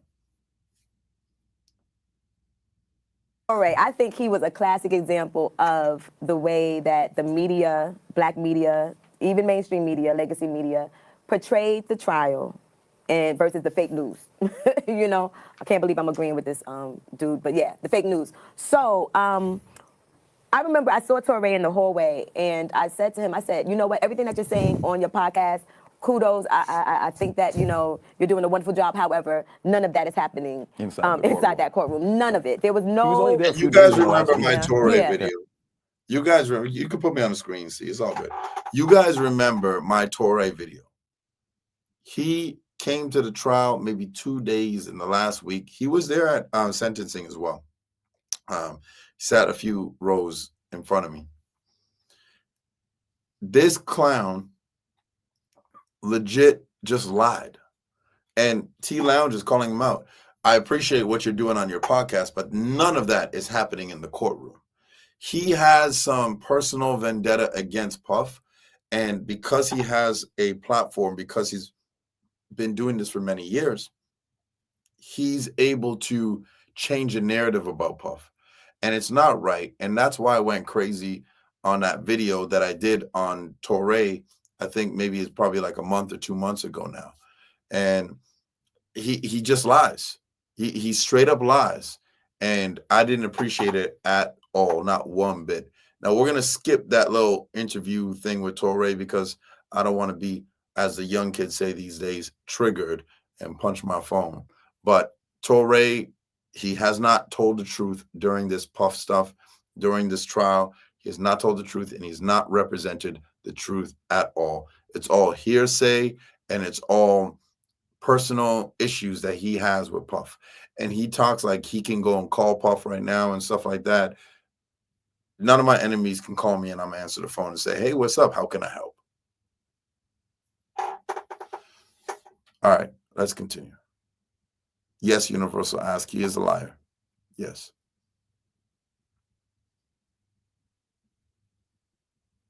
For a few days. Yeah, he was, and he literally came like I think for the verdict. Yeah, he was just there for the verdict and the deliberation. That was it. Yeah, he came for the verdict, and he came after the defense rested already. Right. And everybody was clapping for Mark Agnifilo in my courtroom. And he comes to me and he's like, is there a party in here? What's going on? And I said the defense killed it. Then he goes on his podcast talking about how Diddy's doomed and blah, blah, blah. Right, and I was trying, and then him and I were sitting together when the judge was giving out the instructions for the jury. And when it got to the part where they said, hey, listen, if you feel as if his drug use, what was it? The drug use The distribution? No. In sentencing guidelines for the jury, the judge said that if you feel that Diddy was either too intoxicated or too drunk to have had capacity to do these things intentionally, Basically, he gets a pass. And that was the thing that I was thinking, okay, great. This is what they can use to get him acquitted. And so at that point, when the judge laid that out, Torre, I mean, he went all the way up to the monitor, like, oh, so I was sitting there like, I told you none of that stuff was going on your podcast here, and I feel sorry for your cousin, sorry to that man, but none of that was happening. So let's get back to sentencing day. We got Judge Submarinian gave Diddy 4 years. What are your thoughts on that? Okay, clarify these things for me. Maybe the two of you know better. Okay, he was given 50 months, and then but some say it's time served. I didn't hear that. Was he time served with 50 months? That's the thing. From my understanding, I spoke to someone who has some legal knowledge, and they said that if the person doesn't receive bail, they're not allowed to get time served. So that's something I have to look further into, but that's what I was informed of. It's different for federal time. Okay. Yeah. So from my understanding, what I read, because originally I said 36 months, which would have been 50 months minus his 14 years that he served. Right. So that's what was my prediction in the first place. Right. But it's different when it's federal time. Right. Because also federal time, he could serve 0. Like it's all at this point, it's all up to the government. There's no actual mandatory minimum for federal time. Right. And usually you serve around. You already get 15% off your sentence anyways for good behavior. Right. So you serve 15, 85. not 10. I thought it was 10 for 4 years. You'll get I think it's one. Okay, so this is how I break it down because Chat GPT, right? Doesn't. No, but okay, 10% for good behavior, 10% for a batterer program, 10% for substance abuse, automatically 30% reduction from. And even in the courtroom, I was thinking, okay, but it's not percentage. It's for amount of days. You get X amount of days for X amount of days served. So it will go by how long your sentence was. Okay. So if your sentence, for his sentence specifically, is five years, I think it's 2 days for every 30 days served. So every month he'll get 2 days of credit. Okay. Yeah, I think it's 2 days if I'm correct, but it's amount of days every single month.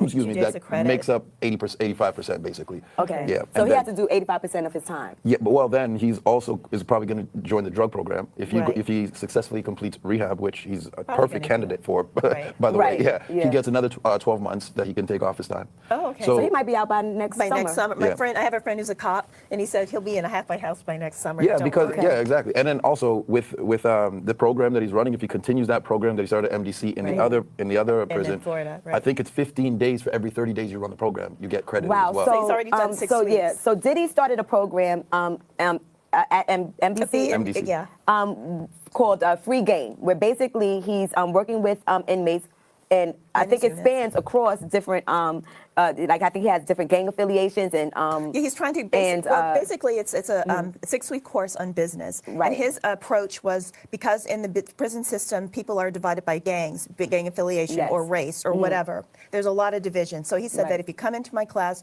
you have to be nice to each other, you have to get along. That was the first baseline thing. But the thing was he was teaching practical skills. I mean, Bill Cosby did this when he went to jail. He taught people how to dress and how to interview for a job. And these are kinds of skills that might seem like common knowledge to us, but a person who winds up in the criminal justice system has had a variety of disadvantages. They're also down and out. They are not at their peak or wherever, right? So if you have somebody like P. Diddy who's going to, evangelize or whatever, or tell them what they need to do and give them a modicum of hope, I think that goes a long way, and that says a lot. To me, that's why I actually, let me just plug this. Right. I actually, we can save this now, the trial's over. I contacted Xavier R. Donaldson because I have a background in financial crimes. And so I said, if you're going to prove financial crimes, you have to do X, Y, and Z. Guys, this is a little bit long-winded, but I can tell you, you're going on. I could tell you what she was basically saying. She had made some great points about basically how much time Puff would serve based on if he did certain programs and stuff like that, and how the judge would look at those things in sentencing.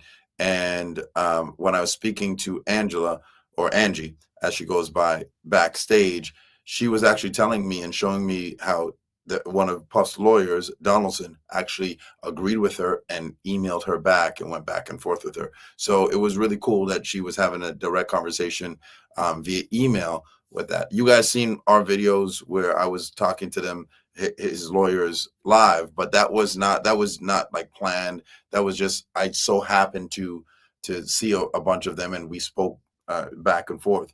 But her situation is that one of his lawyers actually responded to her directly via email, and they went back and forth. But we can continue. She was a great cross examiner, but he had touched her. So I was trying to figure out what it was that he said that made her feel. She said that he said. What He happened? did Well, say at that this he point, said, we follow were your talking dreams. about what's her name? I always call her Annalise Keating. You know who she is? The small lady from Nicole Westmoreland. Westmoreland, Nicole Westmoreland. Yes. Yeah, at this point, that's who we're talking about. Continue. Yeah, the you guys were talking about the her crying in court and stuff. Yes, exactly. Don't forget to wake up and Girl, what is it, The Wiz? and execute. He's And on when you down the do, road. make sure when your dreams come true, make sure you help others. And she said that advice changed her life. So Okay, Nicole. I mean, who does? Oprah says that. Everybody says it. Your mama says it. You can say it to yourself in the mirror. Girl, bye. Anyway, it wasn't as touching as the kids. And But she then was Diddy obviously- got a chance to speak finally. Okay, and I took notes. Yeah, so what was your thoughts on Diddy's? I didn't. When he was speaking, honestly, I just was. You know when you have that cringe moment, like it's not that he said anything wrong. It's just that he's standing there saying, "I apologize to my kids. I'm a horrible person. I apologize to the victims." And then he said to his mother, like, "I failed you as a son." Right. And it's just like, all this for 2 man act Right, charges? Mama, What's going Mama, on? I love He's you, like, P.O.P., "Mama, hold it down.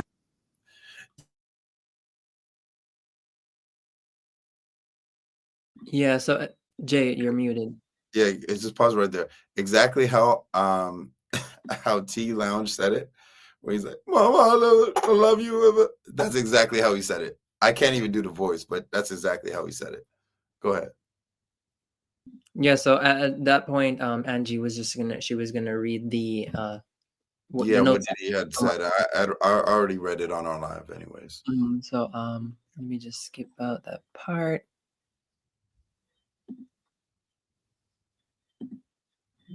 Okay. Let me pull it up back now. Speaking That is cocky. The speaking engagement was just him going down to Florida. That's the No. see, to me, that's the tale of the two trials again. Right. Because what happened was Wait. that's the tale of the two trials. Because what happened was the prosecution. Hold up, see. I was wondering why they were saying certain. So everybody was like, "Why would Puff book this speaking engagement?" And it makes him look bad, like he's so, arrogant that he's going to get out and he's going to be able to be in Miami by Monday, and he's booked a speaking engagement. But to me, that was a tale of the two trials, because that's what the prosecution did. And then right after that was lunch. So all of the YouTubers and the mainstream media and, the print media, everybody went and started printing and saying and posting all of these things about he's so, arrogant that he thinks he's going to get out. So he already booked a speaking engagement. That was very intentional by the prosecution to bring it up right before lunch. And so after lunch, the defense cleaned it up and they explained what this whole thing was about. And basically, I went through on the live, but basically, this was all about the fact that when you're asking for 0 prison time, you need to be able to show that this person is of more value outside than inside, more value to the public than inside of a prison cell. And so what they were saying is, we've already lined up ways for him to go into the jails, to teach people not to be like me, to do all these things, to go into low income neighborhoods and high risk neighborhoods and help people in these neighborhoods. And he's going to do it under the guide of these community leaders and under the guide of other people who were in his situation, like ex-cons, so on and so forth. And we already have a program set up. And that's that little free game program that he started at MDC Brooklyn, we're going to be able to have the manpower to really make this into a curriculum and make it something big. So he's not going to just be sitting in a prison cell and rotting, or just going home and having a great time with his family. He's going to be out helping the community and making a difference. And that's the whole thing that they were doing. The prosecution painted it as a speaking engagement and then started saying he was arrogant, he was this and that, think he's going to get out. But really what the defense was trying to do was say, Judge, we don't just want you to say, hey, let him out and bring him home. He's going to just chill and watch movies and invite some chicks over and have his family over and get his private chef back and stuff. No, he's going to be out on the streets. He's going to be working. He's going to be making a difference in this world the day he gets out, or the week after he gets out. Now there's conflicting opinions about this, right? Some people like Sean G says, I wouldn't have done it. He said on our live on Monday, he said that. He said, I wouldn't have done it. I wouldn't have even mentioned anything about that. And then you have the other side, which I tend to agree with a little bit more, which is, well, what else are you going to do? Just say, yeah, he wants to just be out because he wants to be out. Like, show them that you have an entire plan in place in which he's going to execute an entire action plan so that other people don't end up like him. So that's what I was talking about right here.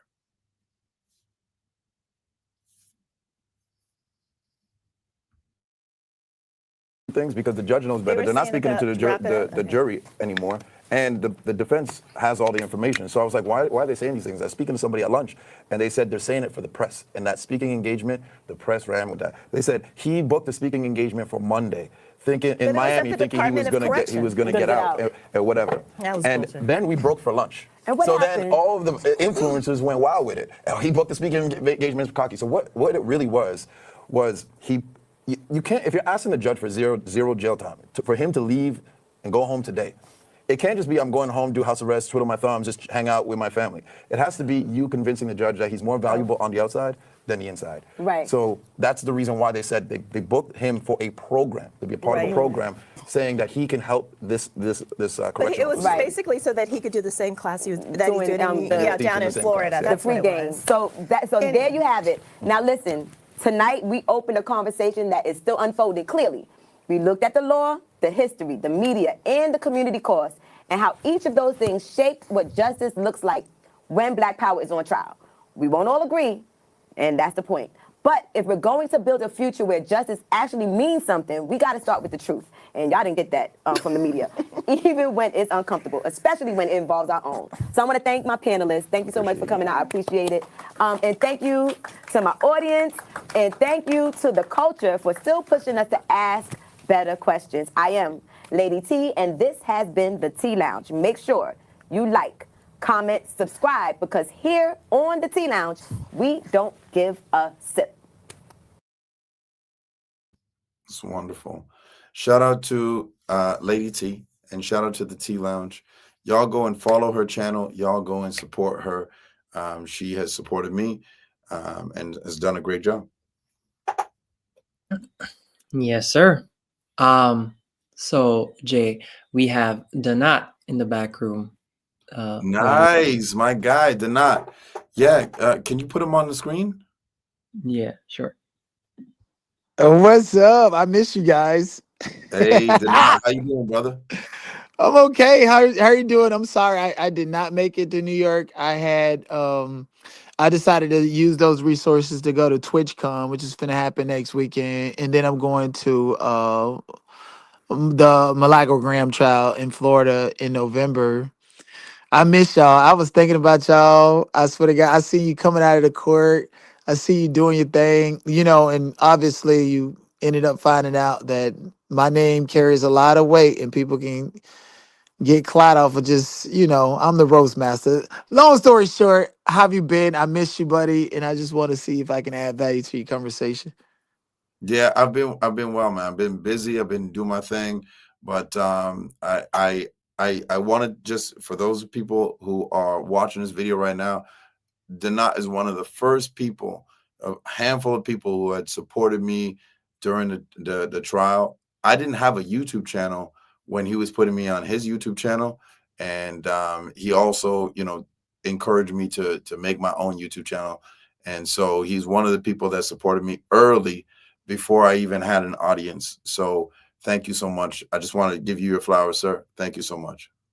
Thank you. I appreciate you. Obviously I did it like without, you know, I did it unconditionally, and I appreciate you for acknowledging that, because I've been attacked and I get attacked and all the other stuff, but I'm always what they don't want to tell you and what I want people to know is I'm always putting people on.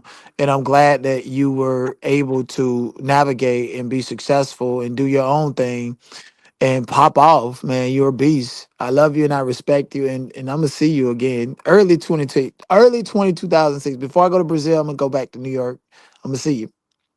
You got it, brother. You got it. 110%. And everything's been going well with you. Where can we find you?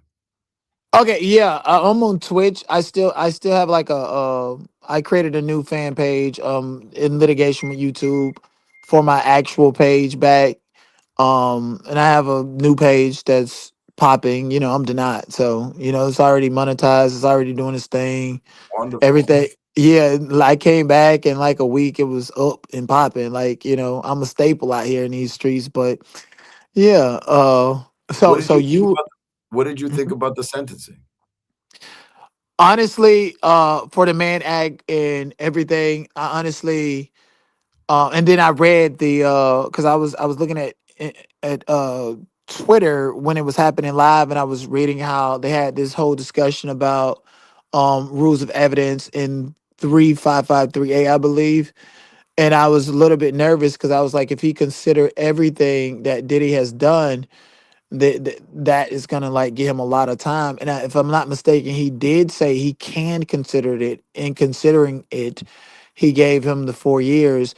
And I immediately, like when I seen that, I was like, oh wow, 4 years. He's done a year and a half in feds. Diddy's gonna be home by this coming summer. That's what people don't understand, Yeah, Fed especially time is with different than state time. yeah, especially with taking a drug program and then having a program that you counsel and mentor people.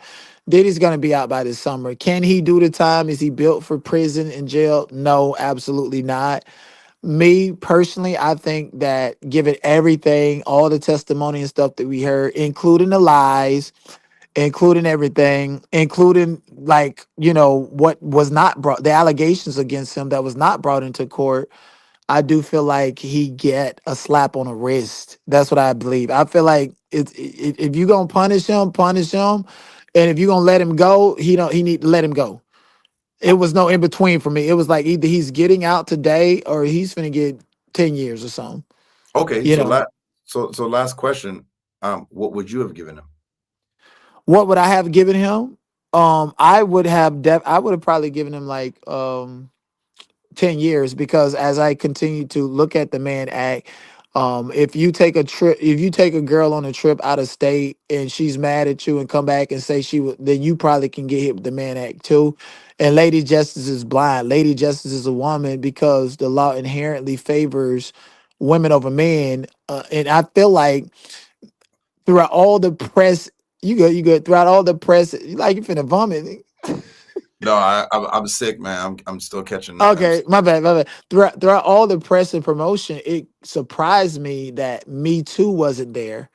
It really, really surprised me. And I think if Me Too had a taken a part in the trial or at the sentencing hearing, then that judge would have been compelled to give him more time. Interesting. I thought the judge tried to bring it to a Me Too thing at the end. They say they're going to appeal, and I Of wonder what course. that's going to turn. Yeah, I wonder that what was going to turn out there. But I appreciate you coming on, showing your love, showing your support, brother. And yeah, absolutely. Like I told y'all, Dana has always supported me, yeah, since the beginning. Even before I even had a channel, he had me on his channel. And I know your fans hate me, but I appreciate you always bringing me back. Dude, I will always like F that. Everything is an opinion. And what's crazy is you came over, you gave an opinion, and they went right over there. I just feel like people always want something to say and they like to like test you by leaving slick comments, and you handled that well, and you know, nose to the grindstone and stuff. How's I talked to Bato the other day. I text you. I'm gonna text you again. I got a new number. How's CJ doing? He's good. He's good. 100%. Okay, that's good. Yeah, absolutely. Yeah, he's You ready. seem. I know, I know. That's what I'm like. He's Why are doing you it. hiding in Yeah, the cut? but Bring your look, tail on stage, boy. yeah, he's good. And I just saw V today here in the Yeah, office. I was gonna ask. Yeah, I miss her too. Yeah, 100%. I appreciate you, brother. Continue to do your thing, man. Continue to be safe and continue to make a difference. Absolutely, and I'm gonna text you. So let me know when you're going live. I still would like to collaborate. No, no time, no situation, nothing can come between the devoted bond and the friendship that we have, buddy. Okay. 100%, man. And what I really want is for you to have me debate your audience. Bring them up. I want to debate them one by one. I don't have one of those platforms that people would click the link. People just believe what I say. They consume it opposed to wanting to debate. Now I have friends that are like MAGA and stuff. If you're interested in politics and want to move in another trajectory, and Yeah, again, I'm really really good at.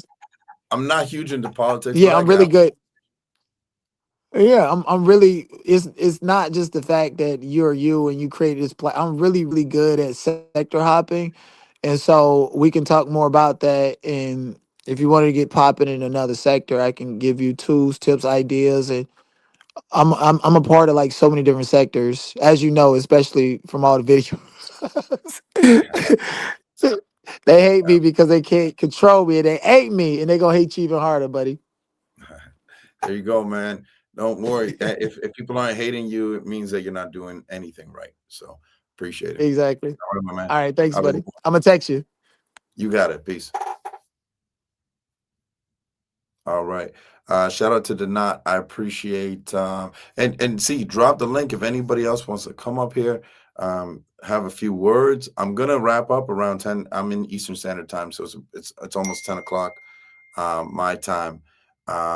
But if anybody else wants to come up here, share some thoughts, have a few words, see, drop the link if you don't mind. I'm gonna give you guys a couple minutes and I'm going to run to the restroom real quick, and I will be back in 2 minutes. Appreciate y'all. See, can you shout out some people in the meantime, please? We have such a loyal crew. We have some people who are supporting this channel from day one, and they deserve to be recognized.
Oh my gosh.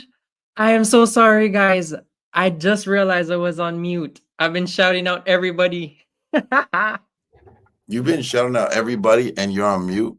I'm so embarrassed. Oh my gosh, I'm so embarrassed, and because I've been scrolling all the way up, I wasn't seeing the messages. Damn it. Watch your face red like a lobster. So embarrassed. Oh, there's a little funny moment for you guys. Anyways, There you guys go. you guys have all been shouted out. Just know that. Yeah, shout out everybody. I appreciate y'all being here. Embarrassed. Jay, you should have told me you can't hear anything, man. I just got back in. I literally just walked in and I heard, oh my Always, gosh. that's But I'll always- shout them out. Mark Jag, Tanya V, shout out to Tanya V. Universal Ask, Conversations with Jay Moderator, Aretha. Special K, shout out to you. Who else we got here? Heavy Hitters Debate League. Yeah, we got a lot of day ones in the chat. Look at that.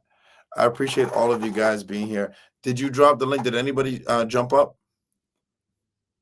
No, I I'm didn't about see to it. wrap up. All right. Let's play the outro twice so people can let's play the outro twice so people can say goodbye. But y'all, Monday, I will be back on Monday. 7:30 a.m. as usual, every single Monday, Tuesday, Wednesday, and Thursday. I'm here 7:30 a.m. for y'all. And then we've got our regular Thursday evening lives as well. Pardon me? You're not gonna be back on Monday. Remember, it's a holiday. That's so right. This Monday is a holiday. So I won't be on this Monday, but Tuesday, Wednesday, Thursday. But thanks to you guys, I have been able, thank God, I have been able to put all of our lives and keep them up here. And the last 4 weeks of lives are also up for September. All right. Hey, Lobster Boy. I'm still so embarrassed, yo. I can't believe that caught me. Damn it. Absolutely. All right. Thank you, y'all. I appreciate it. I got to get home. I got to get some rest. I'll be here in the morning, but y'all go check us out. Go support us. Like the channel, share, subscribe, and I'm out. Peace.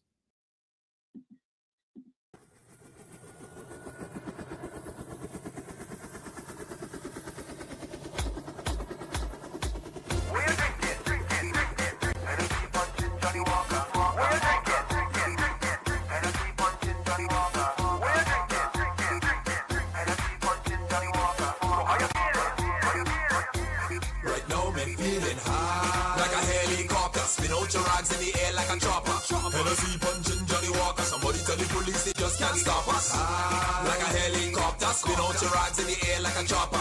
Hennessy punching Johnny Walker. Somebody tell the police they just can't stop us. Oh, when me choppers them. Oh, when me choppers them. Oh, when me choppers them. Oh, when me choppers them. Rags with me, flags with me, rags with me, flags with me, rags with me, flags with me.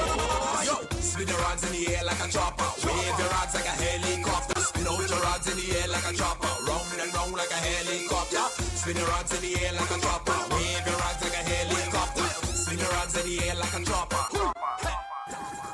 High choppers fly, helicopters. We drunk 'cause we drink like a fish in the water. So high is like the world spinning faster, dripping with sweat, but it don't really matter. The music making me ball out. We see ladies and we call out. Them girls and them whining all out. Look a fight in the back, them brawl out. What? Me no business about that. Girls on me mind, so me thinking about that. Woman in the place, so me hunting for that. Bumpers in me face, so me on the attack. Just give me Henny, yo, give me Stack. No racial thing, white oak, Johnny Black.